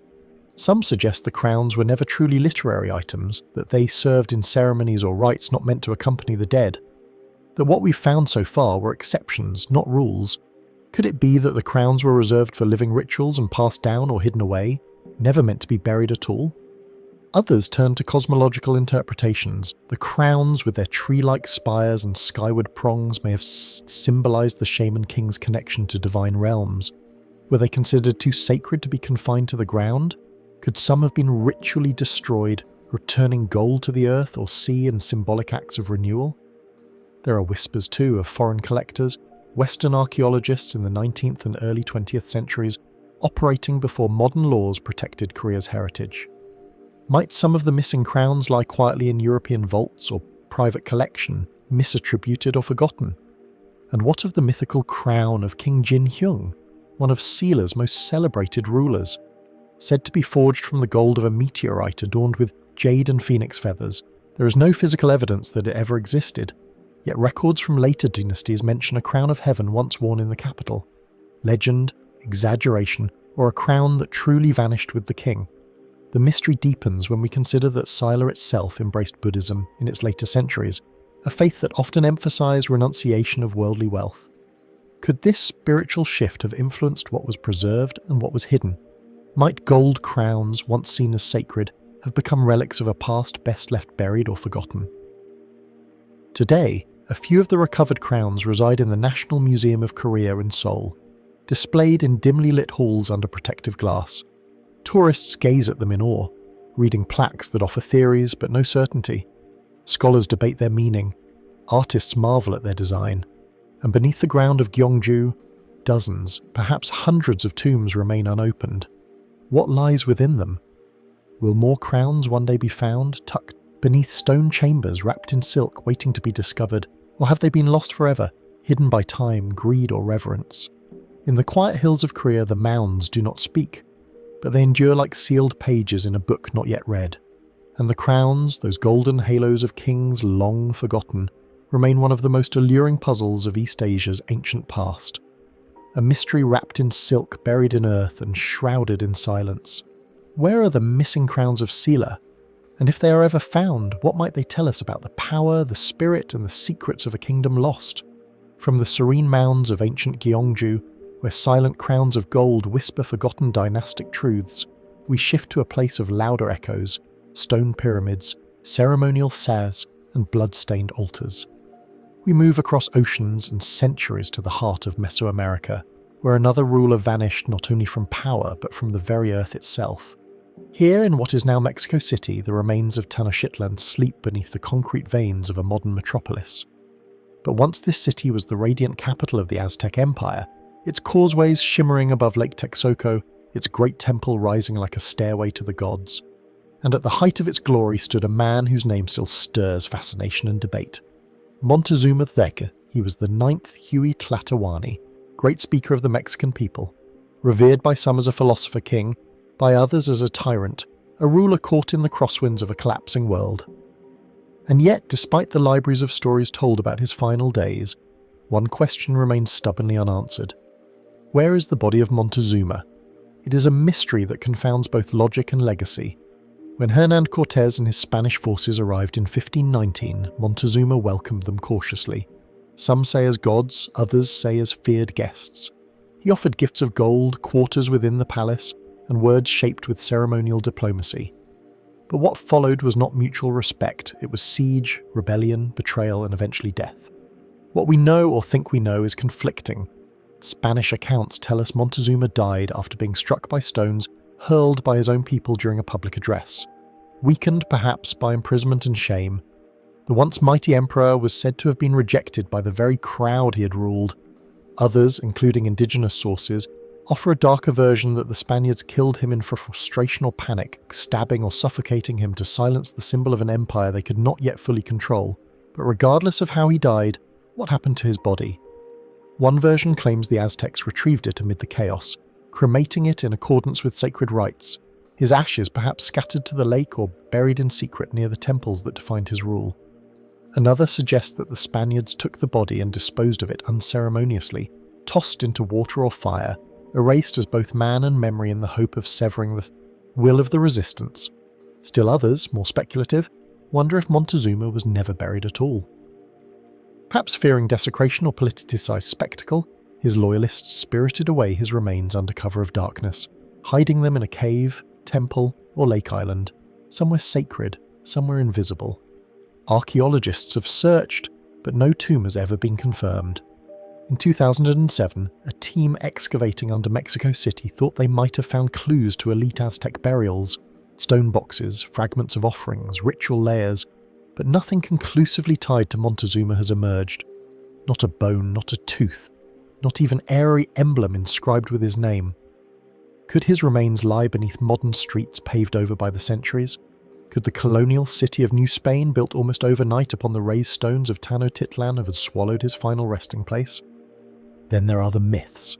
Some oral traditions from rural regions whisper of Montezuma's body being hidden far from the city, carried to the mountains by those who loved him, beyond the reach of Spanish conquest. Others speak of a hidden mausoleum buried beneath the waters of the lake itself, now drained and paved, its ancient islands long gone. But all lack evidence, all are shadows. For the Aztecs, death was not the end, but a transformation. Warriors killed in battle or on the sacrificial stone were said to join the sun's journey through the heavens. Rulers, especially those believed semi-divine, were destined to merge with forces beyond the mortal world. Could Montezuma's body have been treated as a sacred vessel dismantled ritually to release his spirit? Or could his remains have been destroyed deliberately in an attempt to sever that spiritual power? There's an eerie silence in the sources. The Spaniards, so quick to document their conquests, say little of a funeral. No procession, no marker, no grave, no monument was ever erected. In fact, after his death, Montezuma's name itself became a taboo in some colonial circles. Too potent, too dangerous, too recent to mention. And perhaps that silence was intentional. Did the Aztecs erase him in anger? Was he seen as a traitor who welcomed the invader? A god-king who failed the gods? Or was he too sacred to be discussed by those not initiated in his mysteries? In the centuries since, Montezuma has become many things: a villain, a victim, a visionary. He has been painted by European artists as a decadent ruler crushed by fate and reclaimed by modern Mexican voices as a tragic figure caught between empires, between worlds. But his body remains lost. No mausoleum, no tomb, no bones to test, no DNA to compare, just legends, echoes, and ruins. So we ask, in a city where history is buried under every stone, every foundation, every floorboard, Is Montezuma still there, waiting beneath? Or is his absence more powerful than any grave? Does the missing body of Montezuma II represent just a physical puzzle? Or is it a metaphor for everything we still do? Not understand about conquest, resistance, and the rewriting of memory? And if it were ever found, what truths would it reveal? Or what new questions would it raise? From the highlands of Mesoamerica, where emperors vanished and empires were buried beneath the city's foundations, we now journey across continents in centuries to the wind-swept plains and fog-laced forests of ancient Britannia. Here, beneath layers of peat and time, another royal figure vanished. Not an emperor, but a queen, a warrior, a symbol of rebellion whose death, like her legacy, remains shrouded in silence and uncertainty. Her name was Boudica. The sky above East Anglia turned slate grey in winter, its low clouds stretching across the horizon like ash from a long-extinguished fire. Here, where the heather grows wild and rivers still cut the land in slow serpentine movements, the story of Boudica begins and ends somewhere. We just don't know where. Buda was queen of theirs, a Celtic tribe occupying a fertile corner of what is now eastern England. She lived in the shadow of the Roman occupation, a foreign rule imposed not by diplomacy but by military conquest and calculated control. Her husband, Prasutagus, was a Roman client king. Upon his death around 60 AD, he left his kingdom jointly to his daughters and to Rome, perhaps hoping to secure peace through compromise. But Rome wanted it all. Roman officials ignored the will. They annexed the territory, seized noble lands, and according to the Roman historian Tacitus, FG'd Boudica and assaulted her daughters. And so began the revolt. What followed was one of the bloodiest uprisings in Roman Britain. Under Boudica's command, the A2 allied with neighbouring tribes and unleashed a wave of fury that shook the Roman Empire. 3 Roman cities, Camulodunum, modern-day Colchester, Londinium, London, and Vermilium, St. Albina's, were burned to the ground. Temples, forums, and villas were reduced to rubble. Roman citizens were slaughtered without mercy. In Roman accounts, tens of thousands perished. Boudica rode at the head of her army in a war chariot, her daughters at her side. She is described as tall, with wild red hair falling to her waist, eyes that pierced like spears and a voice like thunder. Whether these descriptions are literal or mythologized, the impact she left was real.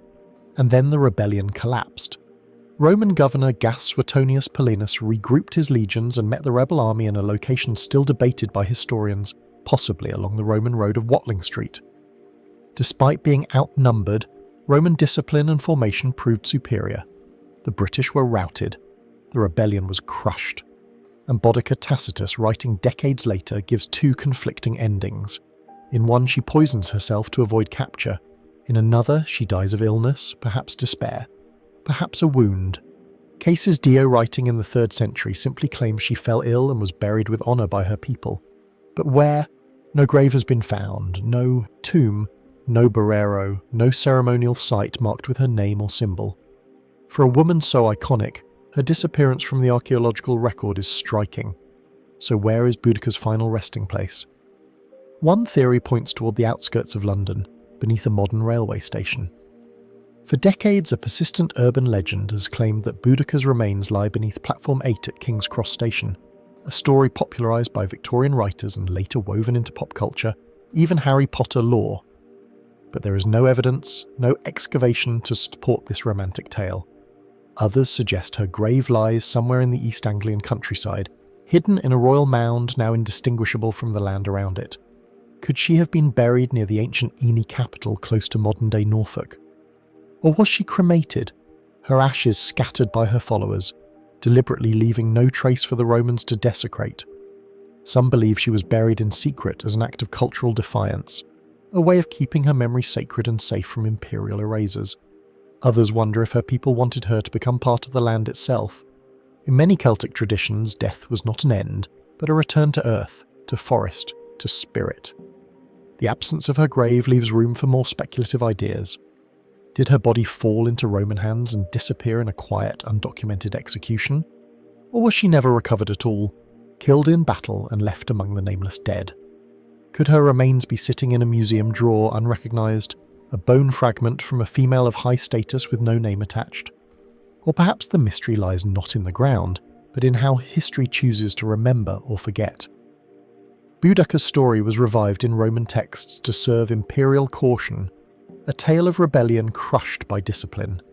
In the 19th century, she was reimagined as a British heroine cast in bronze on the Thames embankment near Parliament, riding her chariot in eternal defiance. Her name has been evoked in wars, in nationalist rhetoric, even feminist movements. She has become more of a symbol than a person. And yet despite all this, despite statues, stories and schoolbooks, the woman herself remains missing. No confirmed burial, no remains, no personal artefacts, just the wind across the heath and the occasional discovery of charred Roman tiles beneath British soil. So we are left to wonder, is Boudicca's grave hidden beneath centuries of silence? Or has her story become her true legacy, written not in stone but in the unresolved questions that still echo through the mists of Britain? And if one day her remains were found beneath a hill in a crypt or under the rails of a London train, what would we learn? Would it change how we see her? Or would the mystery, as always, continue to outlast the facts? As the winds of Britannia fade behind us, we move now through time and across the Atlantic to the emerald heart of Central America. Here, where dense rainforests cloak the land in endless, green, sunlight barely reaches the jungle floor, the air is thick with mist and memory, and in these shadowed canopies lies a story whispered for centuries, a city of gleaming stone, a kingdom lost to vines and silence. They call it La Ciudad Blanca, the White City of Honduras. The legend begins in the Mosquetia region, one of the last truly unexplored frontiers on Earth, stretching across eastern Honduras and into Nicaragua. This wild expanse of rainforest, mountains and rivers is so dense, so remote that even modern satellites struggle to pierce its canopy. For generations, local indigenous communities like the Pek and the Tawaka have spoken of a hidden city deep within the jungle, a place of white stone buildings and grand plazas untouched for centuries. Some say it was abandoned overnight. Others claim its inhabitants were cursed, swallowed by the very forest that once sustained them. Still others call it the City of the Monkey God, a name popularized by explorers and adventurers. But is it myth or memory? The first European mentions of the White City date back to the 16th century. Hernán Cortés himself, the Spanish conquistador who brought down the Aztec Empire, wrote in 1526 of rumours among indigenous allies, tales of a wealthy city hidden inland filled with riches greater than any he'd seen. He never found it. Centuries passed and yet the stories endured. In the 1930s, the American explorer Theodore Maud claimed to have found the fabled city funded by the Museum of the American Indian. Moore ventured deep into the Mosquetia with a local guide. He returned with thousands of artifacts, jade, stone tools and carved figures, saying he had reached the outskirts of a sacred site. But he never revealed the location, citing fears of looting. Months later, Morday died under mysterious circumstances. The truth of what he found was buried with him. So what was he protecting? A real city or a tale crafted for fame? Decades later, in the early 21st century, technology caught up to legend. In 2012, a team of researchers used LiDAR, light detection, and ranging to scan the Mosquitia canopy from the air. What they found stunned the archaeological world. Beneath the jungle's leafy roof were unmistakable signs of human construction. Plazas, pyramids, canals, and terracing structures invisible to the naked eye, yet precisely aligned. A civilization had once flourished here. Not just a city, but a network of them. Evidence pointed to a sophisticated society that had shaped the landscape, perhaps thriving between 500 and 1500 AD. But who were these people? The region lies at the crossroads of the Maya to the north and the lesser-known civilizations of the Istmo-Colombian area to the south. Yet the structures revealed by LiDAR don't fit neatly into either world. The artifacts unearthed, stone ceremonial seats, monkey-like effigies, finely carved sculptures, hint at a distinct culture, one that left no written language, no surviving descendants claiming their legacy. A ghost civilization. Archaeologists tread cautiously. Some suggest the White City was not one place, but a mythologized memory of many now buried cities. Others believe it may have been a pilgrimage site, sacred but never permanent. Still others argue that stories of its sudden abandonment may link to climate shifts, disease or social collapse, similar to what befell other Mesoamerican centers. And yet certain details linger, stubborn and strange. Why do local legends speak of gods with animal faces, especially the monkey revered and feared? Why did early explorers return with artifacts seemingly unrelated to nearby cultures? And why do so many expeditions end in failure or tragedy? In 2015, an on-the-ground expedition led by archaeologist Christopher Pfizer ventured to one of the newly detected sites. What they found was astonishing. Untouched ruins, stone ceremonial thrones, and offerings left as if in ritual farewell. But the team also encountered something else. Within weeks of their return, many members were struck by a rare flesh-eating parasitic disease, leishmaniasis. It was a grim reminder of how dangerous, even cursed, the jungle can be. Was this merely a tragic coincidence or a modern echo of ancient warnings? Some fringe theorists go further. They suggest extraterrestrial contact or Atlantean survivors, or energy vortexes hidden in the landscape. These stories often borrow from colonial tropes, projecting fantasy onto cultures whose true histories were never recorded by those who destroyed them. Still, their persistence speaks to something deeper. A human hunger for lost worlds, for secrets just beyond our reach. Could the White City still be waiting, untouched and sacred? Or has it already been found, its identity still unclear, obscured not by vines, but by our own assumptions? Even now, new expeditions are being planned. LiDAR continues to reveal shapes in the canopy, lines too straight, clusters too organised to be nature alone. Perhaps the White City isn't a city at all, but a metaphor representing a civilization swallowed not just by time, but by neglect. And so the jungle keeps its silence. The rain falls softly on buried stones, roots curl around ancient walls, and somewhere in the shadowed interior of Honduras, the truth lies dormant, half seen, half believed. What would it mean to find it fully? To uncover a city of white stone deep in a land that still resists maps and machines?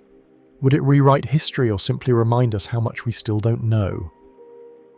From the cryptic verses of the Sibylline books, lost among ashes and time, we now ascend to a colder, starker land, where mountains claw at the sky and deep lakes reflect the silence of a forgotten world. Here, on the rugged eastern edges of Anatolia, lies the highland cradle of an ancient kingdom, a realm once powerful, feared and admired, a kingdom now almost entirely forgotten. This is the land of Urartu, nestled between the Anatolian Plateau and the Caucasus. Mountains with Lake Van shimmering at its heart, Urartu flourished in the first millennium BC. Its mighty fortresses, some carved directly into the volcanic stone of mountainsides, still rise today as jagged silhouettes against the clouds. Cyclopean walls, precisely cut, interlock like puzzles. Canals stretch across miles of barren ground, silent testaments to engineering as advanced as it is mysterious. And yet by the 6th century BC, Urartu was gone. No grand collapse recorded, no climactic battle described, no chronicled conquest or devastating plague. The kingdom that had stood as a rival to Assyria for centuries simply disappeared. Who were these people and what became of them? Urartu first emerges in the historical record around the 9th century BC, when Assyrian kings began to clash with a new power rising in the mountainous north. The Eurasians were formidable. Their rulers, kings like Menua, Argishti, and Sarduri, constructed massive citadels and left inscriptions in a distinct language related distantly to Harun and unlike anything spoken today. Their capital, Tushbar, overlooked Lake Van, and was fortified with such precision that parts of it remained standing after nearly 3,000 years. The Urartians worshipped a pantheon of deities, chief among them Haldi, the god of war in the sky.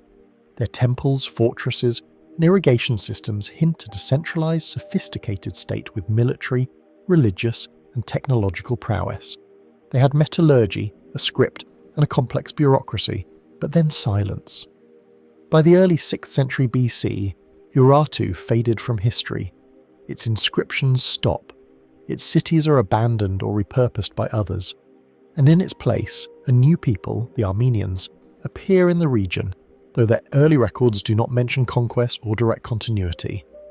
Mainstream historians offer several explanations. One theory holds that the Meat and Iranian people expanding westward may have attacked Urartian strongholds, weakening the kingdom beyond repair. but the Mies themselves left little written record and no clear account of Urartu's fall survives. Others suggest internal decline, succession crises, drought, or economic collapse. Yet no decisive evidence has been found. No burned palaces, no mass graves, no conclusive end. The mystery is made more puzzling by how rapidly the memory of Urartu was erased. Unlike Assyria or Babylon, whose legacies were carried forward by successive empires, Urartu left few inheritors. Even the name Urartu comes from foreign records, Assyrian inscriptions, Greek translations. What the people called themselves remains uncertain. Were they the Billy as some inscriptions suggest, or did they have another name entirely now lost? Some archaeologists believe the Urartians weren't wiped out, but absorbed, that their language, traditions, and even bloodlines were folded into the growing Armenian identity that took root in the region. Indeed, some scholars argue that elements of Urartian fortification and religious architecture influenced early Armenian culture, but if so, why the silence? Why did no Armenian epic or early chronicle preserve the memory of this great kingdom? Others look beyond the mainstream. There are fringe theories that suggest Urartu may have been far more advanced than previously believed, possessing astronomical knowledge or metallurgical skills passed down from older prehistoric civilizations. Some note the precision of stonework in Urartian fortresses, likening them to structures in South America or Egypt, hinting without proof at lost technologies or global links. Still others invoke the possibility that Urartu's disappearance coincided with changes in climate, seismic events, or migrations triggered by forces yet to be understood. Was their infrastructure too reliant on complex irrigation that collapsed with a shift in rainfall? Could earthquakes in the volatile Anatolian highlands have triggered a slow exodus rather than a dramatic fall? Yet even these explanations feel incomplete. One cannot stand atop the weathered stones of Arabuni and Urartian fortress near modern-day Yerevan and not feel the weight of something unresolved. The foundations are there, the carved inscriptions faded but visible, the staircases leading nowhere. It all suggests continuity interrupted. So where did the rulers go? Where are their tombs? Why do their gods go unmentioned by those who came after? Perhaps the greatest mystery is not that Urartu vanished, but how thoroughly it was forgotten. Inscriptions etched in an ancient tongue, cities swallowed by earth. A people whose name, whose voice, and whose story dissolved into the mists of time, and yet their stones remain, defiant, enduring. Could more traces lie buried beneath the highland soil, in remote valleys, unexcavated sites, or crumbling archives forgotten in distant museums? And if we find them, will they speak of a quiet end, a violent collapse, or a transformation too subtle for chronicles and conquest to capture? The kingdom of Urartu may be gone, but its shadow lingers in the mountain air. Its silence is still loud with questions. From the windswept fortresses of Urartu in the Anatolian highlands, we now journey across oceans and millennia to a different kind of monument. One hidden not in stone or script, but in earth and silence. In the northeastern corner of present-day Louisiana, surrounded by bayous, swamps, and quiet fields, lies a place that defies expectation. At first glance, it seems almost ordinary. Green ridges of grass rising in concentric arcs, a massive earthen mound dominating the horizon, and winding waterways threading through a flat, humid landscape. But these are no natural formations. This is Poverty Point, one of the most astonishing and least understood archaeological sites in North America, built nearly 300-500 years ago around 1700 BC by a culture with no known writing system, no metal tools, and no domesticated animals. Poverty Point remains a mystery that continues to baffle historians and archaeologists alike. Who built this massive earthwork complex? How did they organise such labour, such vision? And why, after centuries of activity, did they suddenly disappear? At its peak, Poverty Point was a sprawling settlement covering over 900 acres. Its most iconic feature is a set of 6 semi-elliptical ridges that curve around a central plaza. These ridges, once standing several feet tall, appear to have supported homes and structures. They were engineered with precision, carefully levelled, aligned and connected. Near the edge of the complex stands Mound A, also known as the Bird Mound for its possible Avon shape. Over 70 feet tall and 700 feet across. It was constructed in an astonishingly short period of time, perhaps as little as 90 days, using baskets of earth carried one by human hands. it remains one of the largest earthen mounds in the Western Hemisphere. But perhaps the most intriguing aspect of Poverty Point is what isn't there. No stone buildings, no known burials, no clear hierarchies or palaces, no carvings of kings or warriors, no evidence of warfare, and no written language to tell us why it was built, who ruled it, if anyone did, or what belief system guided its creators.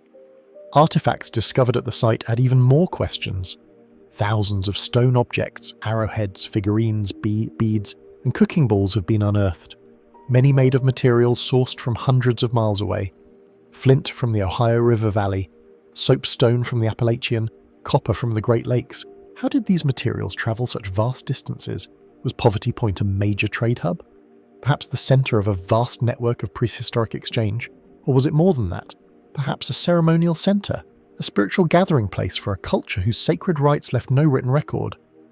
Despite the enormous effort required to construct Poverty Point, there is little evidence of a class system or coercive leadership. There are no signs of kings or dynasties, no elite tombs or hoards of wealth. This has led some scholars to suggest that the builders were part of an egalitarian society, organised by consensus rather than command. But how then did they coordinate such monumental projects? And perhaps most compelling, why did they stop? By around 1100 BC, the site was mysteriously abandoned. No signs of destruction, no signs of invasion or environmental collapse, just silence, a gradual fading from activity. The culture that built it disappears from the archaeological record, replaced by new groups with different styles, different tools, and different patterns of settlement. Did they migrate? Were they absorbed by other cultures? Did a religious or social transformation cause them to abandon their sacred centre? Some have proposed environmental explanations. The Mississippi River and its tributaries, ever shifting and prone to flood, may have altered trade routes or made the site unsustainable. Others suggest disease, crop, failure, or internal socio-political changes that left Poverty Point obsolete. But no definitive answer has emerged. Fringe theories abound, as they often do when mainstream narratives fall short. Some point to the symbolic layout of the mounds, noting potential solar and celestial alignments. Was the site used as an ancient observatory? A calendar aligned to solstices or equinoxes? A ritual space tied to the stars? Others, more speculative still, link Poverty Point to myths of a lost ancient civilization, one that may have risen and fallen long before the more well-known Mississippian cultures that came centuries later. With its lack of cultural continuity, some even wonder if the knowledge and skills required to build Poverty Point arrived with an already vanishing group, outsiders perhaps, whose homeland had been left behind, whose story was never recorded. Yet amidst the theories, the mystery endures. Today, the grass-covered ridges of Poverty Point sit quietly under the southern sun. Birdsong and the rustle of wind in the trees replace the bustle of ancient life. Tourists walk its paths with awe but little certainty. The soil holds its secrets close. Why did a people with no metal, no beasts of burden and no known writing build one of the largest earthworks in prehistoric America? What stories did they tell sitting around fires on the earth and ridges? What gods or ancestors did they honour from the heights of Mound A? And why, after generations of thriving culture, did they walk away? No tablets, no scrolls, no carvings remain, and only the earth and the silence. Perhaps one day a new discovery will shed light on these ancient architects. Until then, the builders of Poverty Point remain just out of reach. Half-glimpsed figures at the edge of history, waiting to be remembered. From the silent ridges of Poverty Point, shaped by a culture we still struggle to name. We now turn to one of history's most infamous figures, a man whose name has echoed for nearly 2,000 years in scandal, rumour, and fire. But unlike the monuments of ancient America, which stand tall though silent, the final resting place of this Roman emperor remains conspicuously absent, hidden, missing, or perhaps deliberately erased. This is the mystery of the lost tomb of Nero. Today, modern Rome bustles over layers of antiquity, temples repurposed into churches, streets laid atop ancient forums, and time-worn marble buried beneath asphalt. But in certain quiet corners, fragments of an older, darker Rome remain. Along the banks of the Tiber, on the edge of the Pincian Hill, shadows stretch across a park that once held sprawling gardens, marble halls, and golden domes. It was here, according to some traditions, that Emperor Nero met his end in 68 AD, alone, exiled, and hunted. But despite the notoriety of his reign, the precise location of Nero's burial chamber has never been found. How could the tomb of such a prominent figure vanish without a trace? Born Lucius Domitius Ino, Barbarus, Nero rose to power as a teenager, the last ruler of the Julio-Claudian dynasty. His rule was marked by extravagance, paranoia, and violence.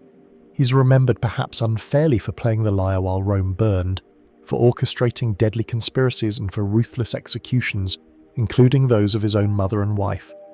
Yet he was also a patron of the arts, a populist who sought the favour of the masses, and a man consumed by the desire to reshape Rome into a city worthy of his grandeur.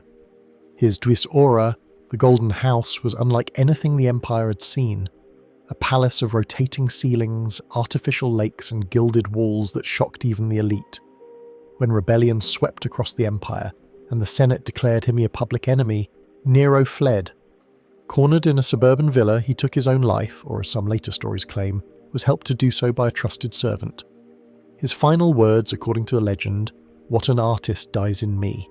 He was only 30 years old. And then silence. We know that he was buried. Suetonius, the Roman historian, records that his former nurses and concubines secretly recovered his body and laid it to rest in the family tomb of the Doati Echino-Barbi, located near the Pincian Hill. But no tomb attributed to Nero has ever been uncovered. No epitaph, no sarcophagus, no mausoleum bearing his name. Why? In the decades that followed Nero's death, Rome underwent a transformation.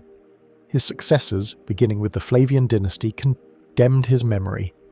A practice known as damnio memorial. Statues were torn down, inscriptions chiselled away. His grand palace was stripped and buried beneath new constructions, including the Baths of Trajan. The empire wanted to forget, but some people didn't. Surprisingly, Nero's reputation did not remain uniformly negative. In the eastern provinces of the empire, rumours persisted that Nero had not died at all. Several impostors claimed to be the emperor returned, and they gathered significant followings. Coins were minted with his image years after his death. Even in Rome, Nero's grave, if it existed, was said to attract flowers and offerings for generations. Pilgrims came to pay tribute, quietly defying official memory. Could the location of his tomb have been deliberately concealed to prevent it from becoming a site of political unrest? Could it have been desecrated or destroyed to ensure his legacy remained one of disgrace? Or could it still be hidden beneath the very foundations of modern Rome awaiting rediscovery? Some historians have looked toward the Villa Borghese area where the ancient family tomb of the Doati is believed to have once stood. Excavations there have been limited by modern development. A few Roman inscriptions referencing the Doati have been found in the vicinity, but nothing definitive. Others suggest the burial might lie under the gardens near the Aurelian walls, long overgrown and unexplored. There is also a curious link to a site long considered sacred in another tradition entirely. In the early centuries of Christianity, believers built shrines over the graves of saints and martyrs. One of the most prominent was St. Peter's Basilica, constructed on what was believed to be the burial place of the Apostle. But some researchers have speculated without hard evidence that the Vatican site may have once overlapped with the donation grounds. Could Nero's burial have been quietly replaced, overbuilt and forgotten in the rush of religious transformation? Still, others entertain more fringe ideas. Some theorize that Nero's body was never recovered, that the story of his burial was fabricated to bring closure to a scandalous chapter in Roman history. Others suggest his tomb was hidden deliberately by loyalists, creating the foundation for the Neroverse myth, belief that he would one day return in glory. There are even stories passed down through obscure texts that Nero's body was moved far from Rome, buried in secret in the eastern provinces, where support for him lingered long after his official condemnation. But for all the speculation, one fact remains. We have never found his tomb, and unlike other emperors, Augustus, Hadrian, even Caligula, Nero has no memorial in the modern city. No shrine, no museum, only his name echoing through history with the weight of both infamy and fascination. Is it possible that beneath layers of stone and centuries of history, the burial chamber of Rome's most controversial emperor still lies intact? Could it hold not just bones and ashes, but lost artifacts, personal effects, documents, art capable of reshaping what we think we know about Nero?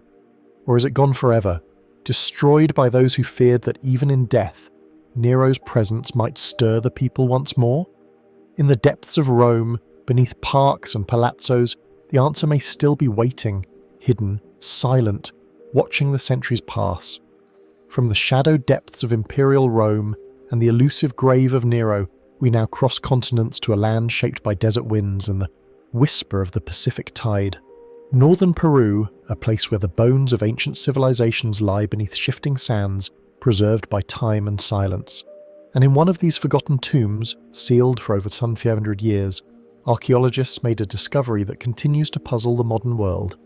She is known as the Lady of Cow, and her story, what we know of it, has rewritten history while raising even more questions. The site is El Bruo, an archaeological complex situated on a low bluff overlooking the coastal plains of the Chacama Valley. To the west, the ocean churns in the distance. To the east, the Andes rise like a broken spine. Here, the Moche people flourished between 100 and 700 AD. Master artisans, skilled and engineers, and enigmatic spiritualists whose beliefs still remain largely opaque. In 2005, while excavating one of the site's ancient pyramidal platforms, a team led by archaeologist Regulo Franco uncovered an ornately decorated burial chamber.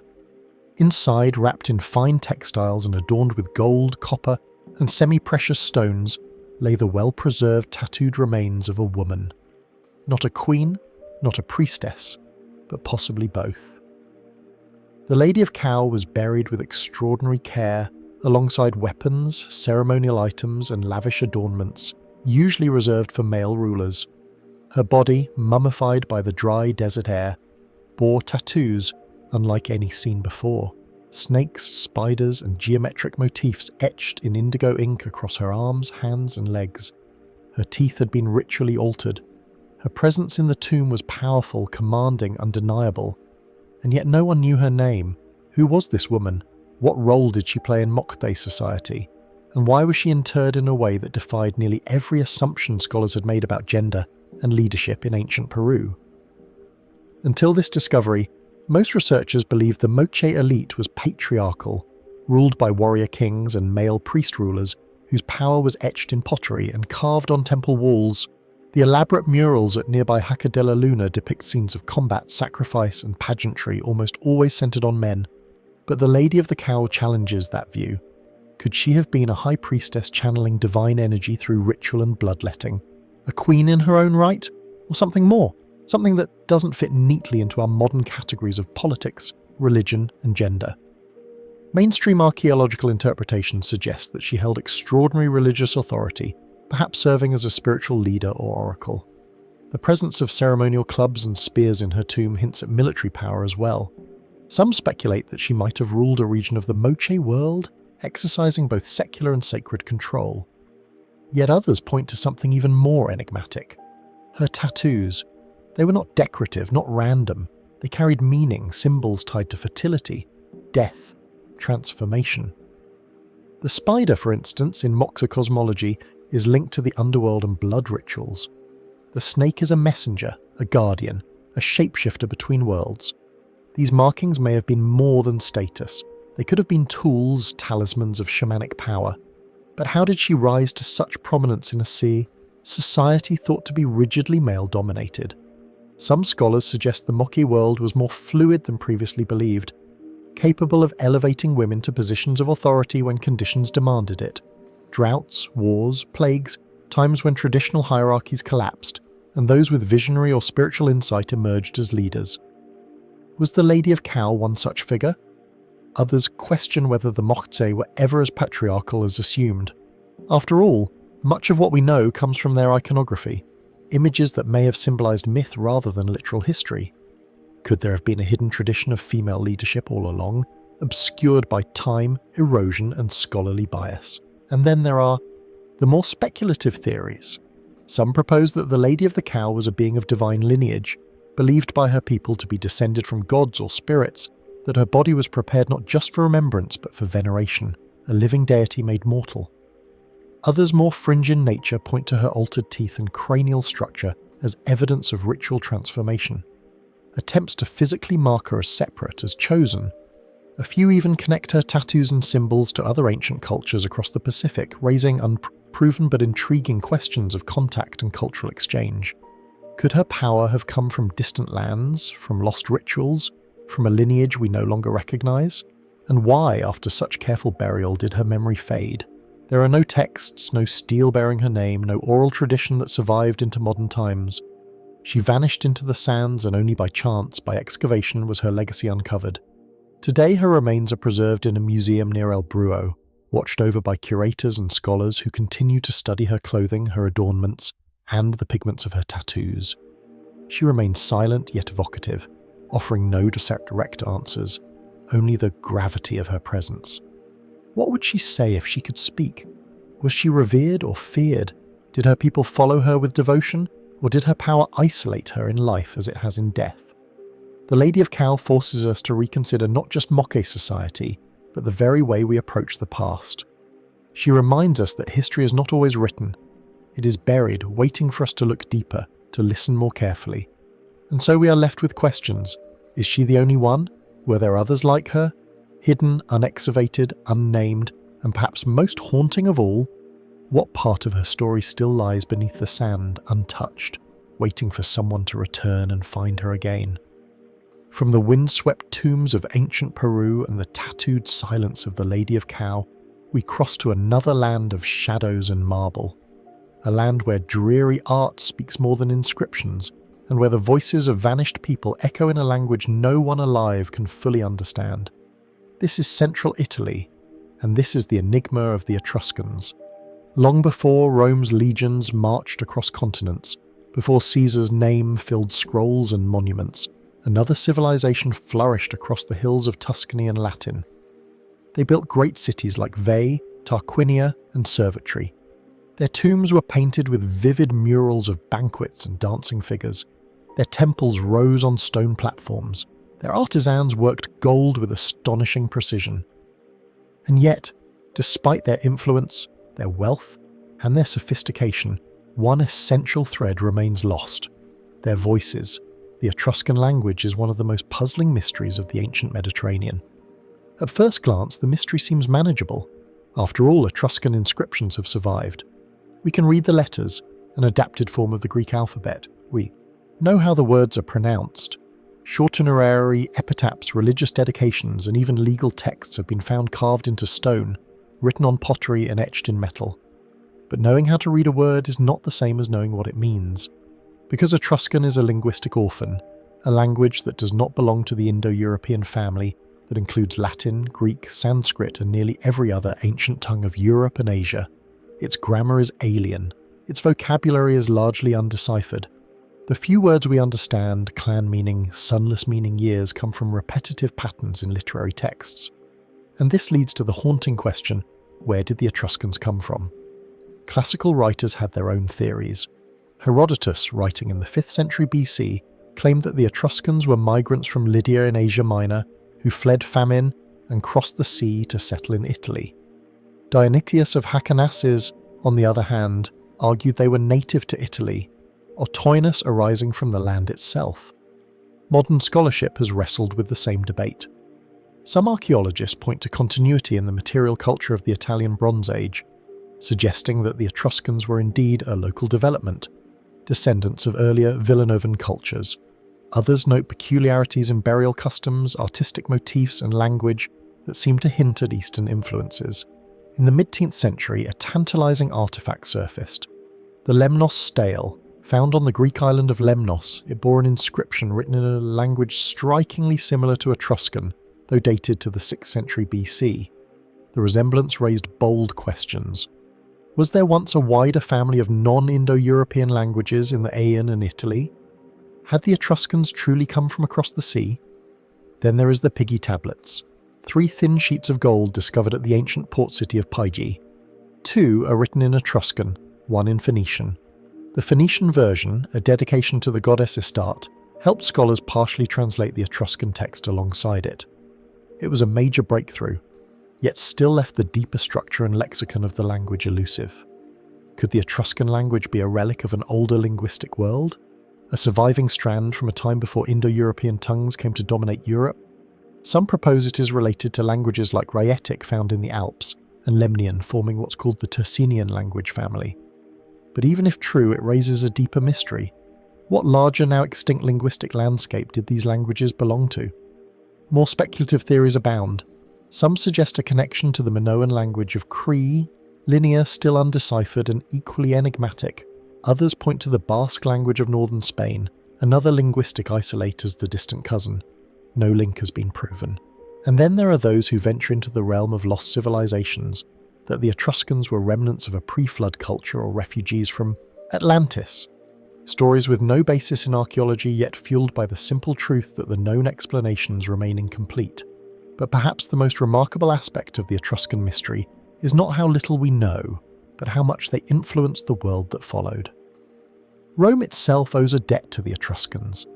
The early kings of Rome, Romulus, Numa, Tarquinius, Periscus, either were Etruscan or ruled in Etruscan fashion. The arch, the toga, the rituals of augury, and even the Latin alphabet came in part through Etruscan mediation. Yet, as Roman power rose, the Etruscan cities fell, assimilated, conquered, forgotten. Their language faded, their temples crumbled, and their names, except for a few like Lars Porsena or Tanquil, vanished from common memory. By the time of the late Republic, few could even read the inscriptions still carved into old tombs. And today, as archaeologists unearth tomb after tomb, each with literary texts and names, the question lingers: what would the Etruscans tell us about their gods, their origin myths, their cosmology, if we could only understand their words? The cities are still there, buried under fields and vineyards. Their artworks fill museums. Their inscriptions lie catalogued and half-translated. We walk among the fragments of their world, but we listen and hear only echoes. What language did they speak around the hearth at night? What stories did their poets tell? What secrets did they carry from their ancestors? Secrets we can no longer read. The mystery of the Etruscan language remains a key that has yet to turn.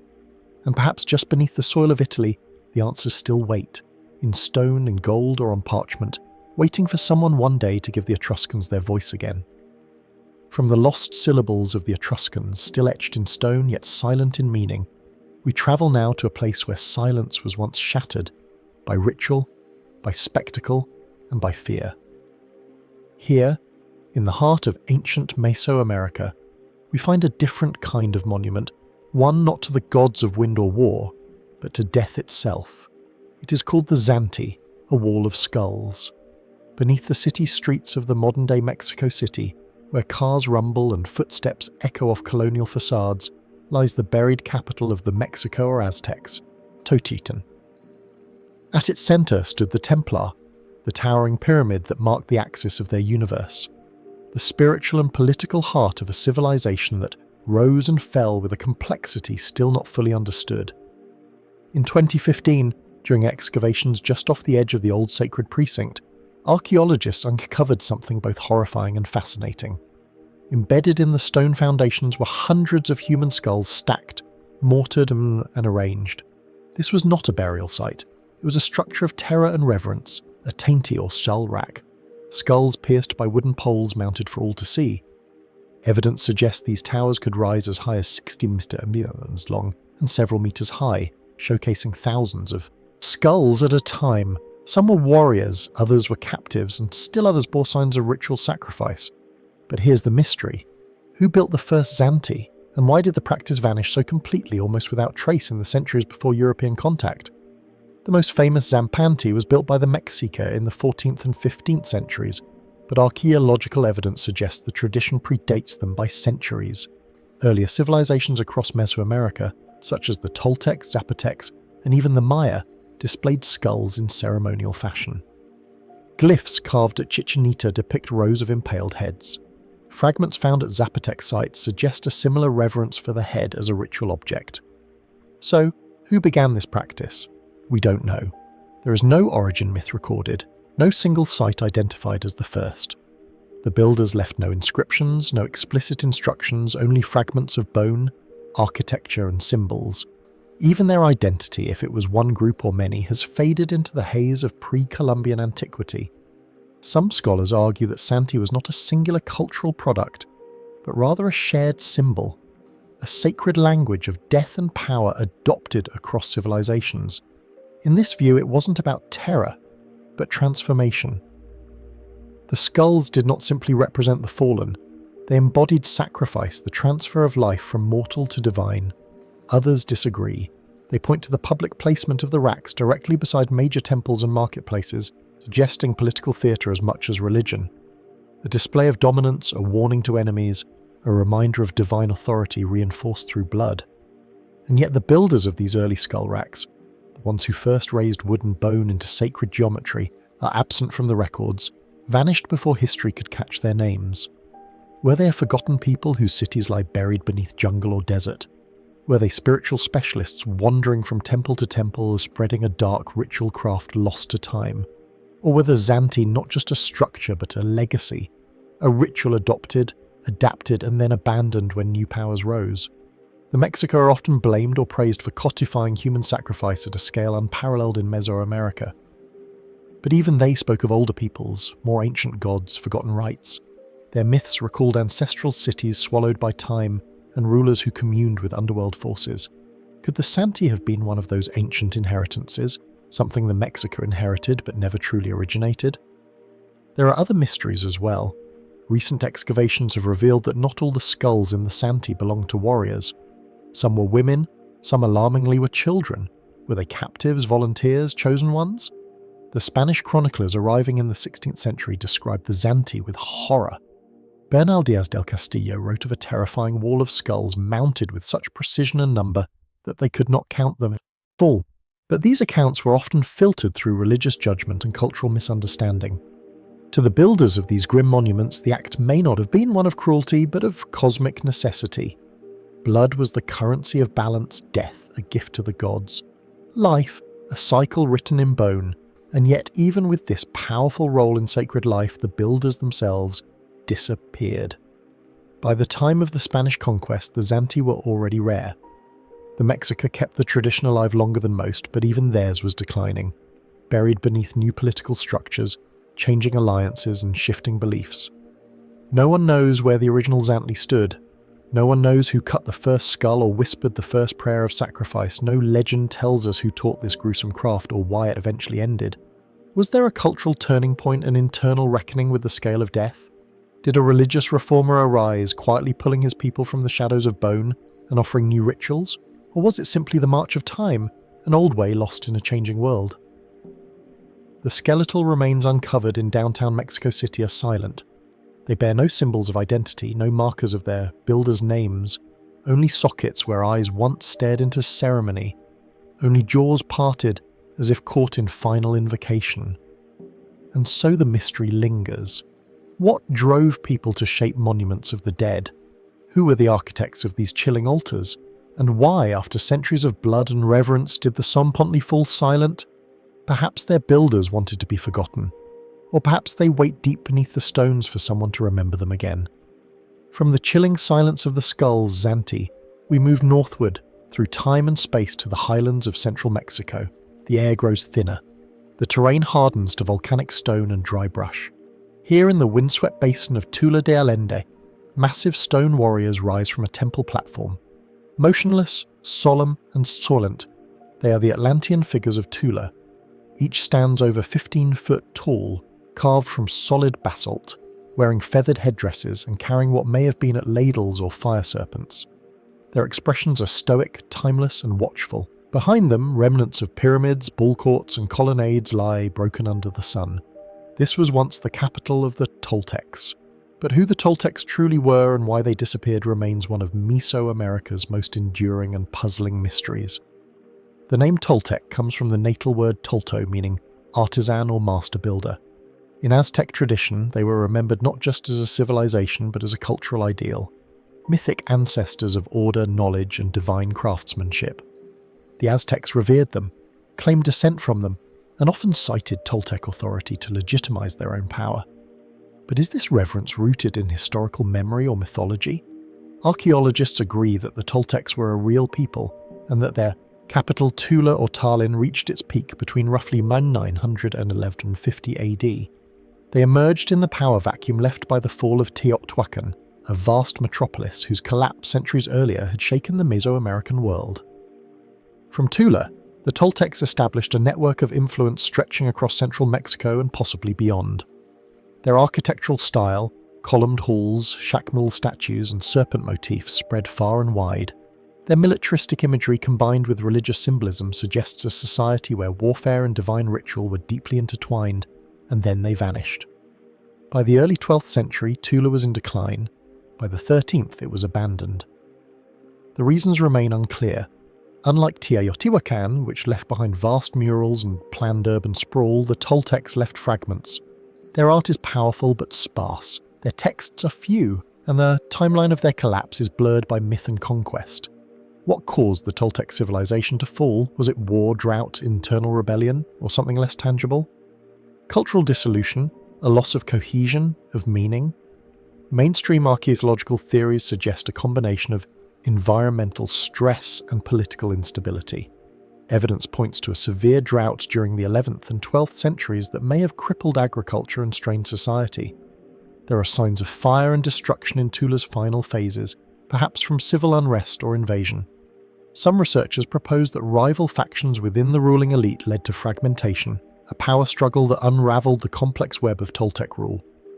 Others argue that rising cities to the south like Cholula or the early Mexico groups may have played a role in destabilizing Toltec hegemony. But even these theories leave gaps because unlike the Maya or the Aztecs, we have almost no surviving Toltec texts, no notices, no interviewed ones that tell their story from their own perspective. Instead, we rely on Aztec accounts written centuries later under colonial influence, where the Toltecs are portrayed as semi-divine sages, wielders of magic and knowledge. Legendary figures like Quetzalcoatl, the feathered serpent deity, are said to have walked among them as kings. Did the Toltecs deify their rulers in life, or did later cultures mythologize their memory, blending truth and fable? And then there is the matter of their legacy. Toltec-style architecture appears as far away as Chichen Itza in the Yucatan Peninsula. The famous Temple of the Warriors there bears uncanny similarities to the layout of Tula columns, Atlantean statues, chac mules lying flat, their bowls ready for offerings. This has led some to theorize that the Toltecs expanded far beyond central Mexico, or that they merged with the Maya during a period of cultural exchange or conquest. But others are skeptical. Could these similarities instead represent a shared symbolic language, a cross-regional elite culture, or were the later Maya mimicking Toltec forms to invoke ancient prestige? More speculative theories abound. Some suggest that the Toltecs were not a singular ethnic group, but a cultural tradition, an identity adopted by multiple city-states to signify power and legitimacy. In this view, Toltec was more akin to civilized or divinely favored rather than a specific people. Others reach further, invoking ancient cataclysms, hidden migrations, or esoteric knowledge passed down through Toltec priest kings. Fringe theories speak of lost archives, advanced knowledge, or even extraterrestrial contact. Ideas that, while popularized in pseudoscientific circles, are unsupported by evidence. Still, they reflect a deeper yearning to explain how a culture so revered could vanish so completely. Why did the Toltecs not leave behind a clearer record? Why did their cities fall so silently without the dramatic collapses seen elsewhere in Mesoamerica?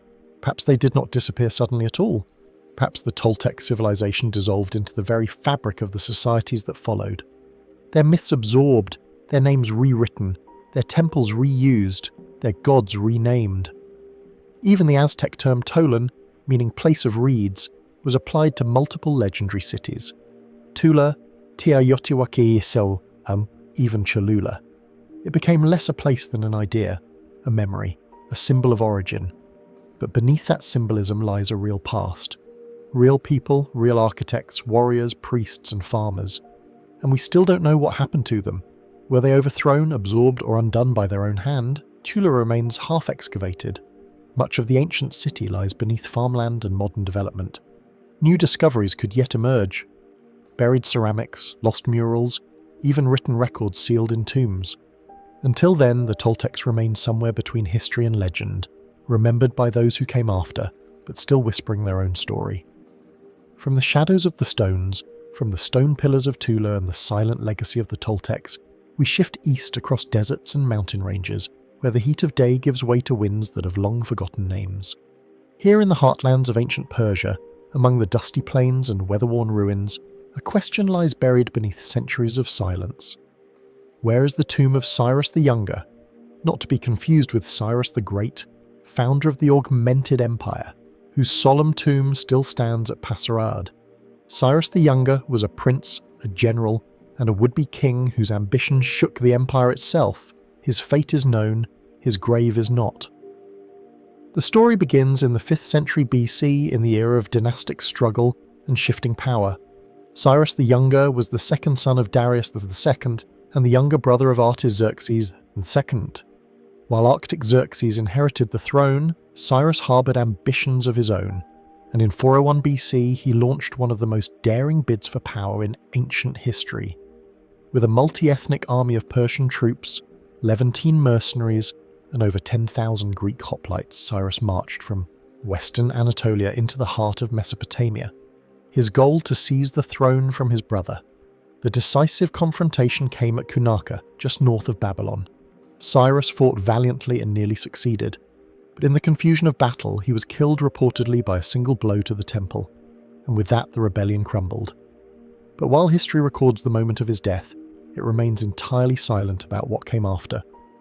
There is no known monument to Cyrus the Younger, no mausoleum, no tertiary inscription, no known location for his remains, a prince of Persia dead in the heart of the empire.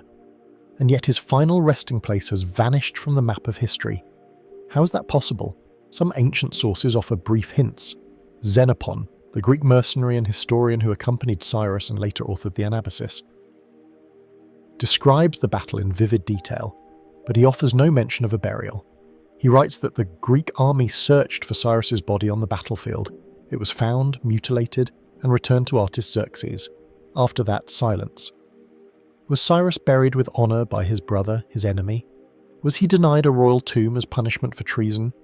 Or was he laid to rest in secret by loyal followers, far from the courts of power? Mainstream historians have long speculated that Cyrus's remains were returned to Persia, perhaps to his birthplace or to one of the sacred royal necropolises.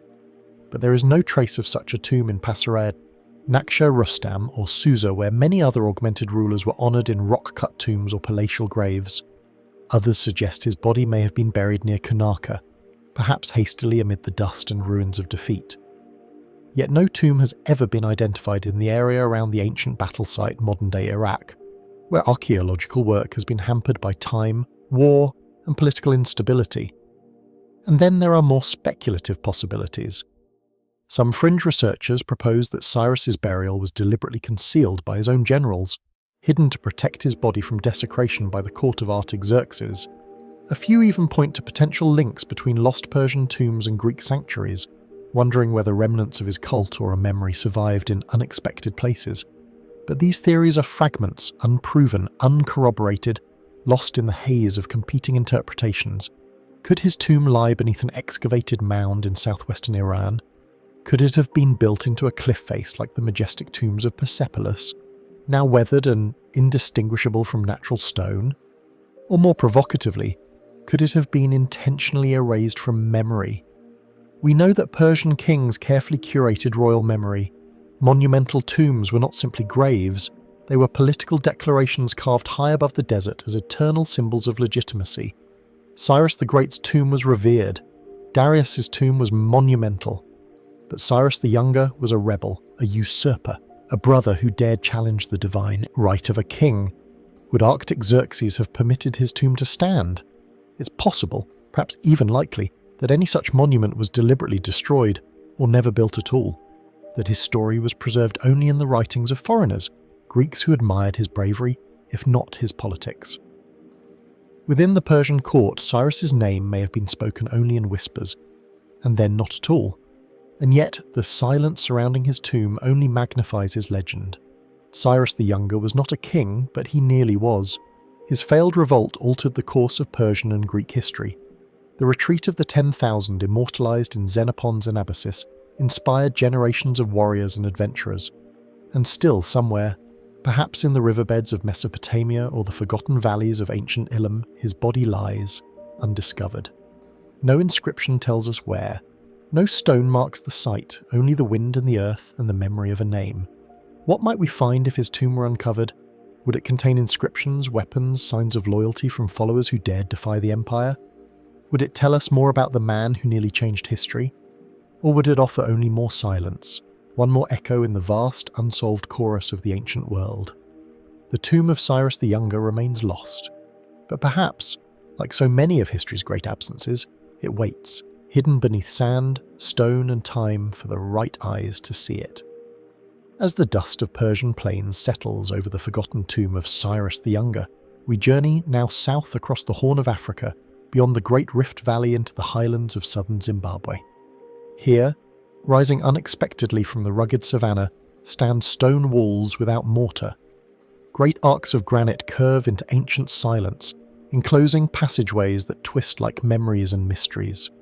This is Great Zimbabwe, a ruined city whose very existence challenges long-held assumptions about African antiquity. Its grandeur was once denied by colonial voices. Today, it stands as both a symbol of African engineering and a question mark carved into stone. But among the many enigmas surrounding this site, one mystery gleams above all. What became of the gold that once flowed so richly from this land? Constructed between the 11th and 15th centuries AD, Great Zimbabwe was the capital of a powerful kingdom that commanded vast trade routes stretching from the interior of southern Africa to the Swahili coast and beyond to Arabia, Persia, and even China. Arab traders described a place of great wealth where gold was abundant, mined in the hills and exchanged for glass beads, porcelain and luxury goods. The Portuguese arriving later heard tales of cities paved in gold and sought them with the desperation of men chasing myth. Archaeological excavations in and around Great Zimbabwe have confirmed the city's connection to gold. Artifacts of smelting, fragments of crucibles and tools for refining the metal have been found within its walls. Traders' record from Kilwa and Sofala speak of inland caravans carrying bars of gold. And for centuries this wealth sustained a complex society of builders, artisans, rulers and merchants. But here lies the riddle. If Great Zimbabwe once controlled vast gold mines, where are they? There are no documented major gold mines within the city's walls. None of the dramatic shafts or deep tunnels seen in other ancient gold-producing cultures. No great royal treasury uncovered. The tools and traces exist, but the main source, the true origin of the gold, has vanished. Several hills in the surrounding region, particularly near the Sabi and Rundai rivers, have been identified as possible sources. Ancient diggings now filled with soil and overgrowth suggest some small-scale extraction. But these alone cannot explain the scale of trade described by Arab geographers, or the wealth that supported a stone city rising from African bedrock. Could the original gold veins have been exhausted? Possibly, but geological surveys suggest the region remains mineral-rich. Modern gold mining continues in parts of Zimbabwe, often in areas not directly linked to Great Zimbabwe's ancient sphere. So why did the old workings disappear or fall silent? One theory suggests that the people of Great Zimbabwe deliberately kept their mining operations small and scattered, relying on alluvial deposits. Gold flakes panned from riverbeds or extracted with simple tools. This would leave behind fewer traces than the grand tunnels of Egyptian or Roman mines. The gold in this case might never have come from massive operations, but from many small-scale sites, each fading back into the land over time. Others believe the mines were concealed or deliberately destroyed after the fall of the kingdom in the 15th century. As rival powers rose and Portuguese ambitions reached inland, the custodians of Zimbabwe's wealth may have hidden their sources to protect them. Oral traditions tell of sacred hills, cursed valleys and guardian spirits who punish intruders. Could some remnants of those gold mines lie under taboo ground, never disturbed, never explored? Then there are more speculative ideas. Some fringe researchers have drawn parallels between Great Zimbabwe and the biblical legend of a legendary land of gold visited by King Solomon's fleets. While most scholars dismiss this as unfounded, the persistence of the legend speaks to the allure surrounding this place. Even in the early 20th century, adventurers scoured the countryside hoping to find Solomon's mines beneath Zimbabwe's dust. Still others suggest that Great Zimbabwe was not the centre of mining, but rather the hub of its trade. Perhaps the gold came from regions far to the west or south, funneled in through invisible routes and then exported along the Swahili coast. If so, then the true source may lie not in Zimbabwe, but in the distant valleys of Mozambique, Zambia or beyond. lost to shifting borders and the passing of empires, but perhaps the most haunting possibility is that the gold is still there beneath the earth, beneath our feet, hidden not by myth or memory but by erosion, overgrowth and time. Forgotten shafts collapsed into valleys, riverbeds changed by centuries of flood. What if the gold of Great Zimbabwe has simply been buried again, waiting? And what would we learn if we found it? Would we discover new layers of trade, industry and technology in pre-colonial Africa? Would we rewrite our understanding of ancient African civilizations, not as passive recipients of foreign influence, but as dynamic creators of wealth and culture? Or would the discovery raise more questions than it answers? For now, the gold mines remain silent. Great Zimbabwe endures as a monumental riddle, its walls resisting time, its corridors echoing with whispers. The stone birds found at the site, iconic soapstone carvings once perched at top towers, look out over empty plains as though watching for something lost. We know the people here were master stoneworkers, skilled in trade, connected to global networks long before the age of European conquest. But the mines, the vaults, the origin of their glittering prosperity, those have vanished. What secrets still lie hidden beneath the hills? What treasures remain untouched beneath forest and soil? And who were the guardians of this wealth? A kingdom now mostly remembered through broken walls and scattered gold beads. The disappearance of the gold mines of Great Zimbabwe is more than a story of economics. It's a mystery of memory, power and silence. And until the ground speaks again, we can only wonder what lies buried in the shadows of stone.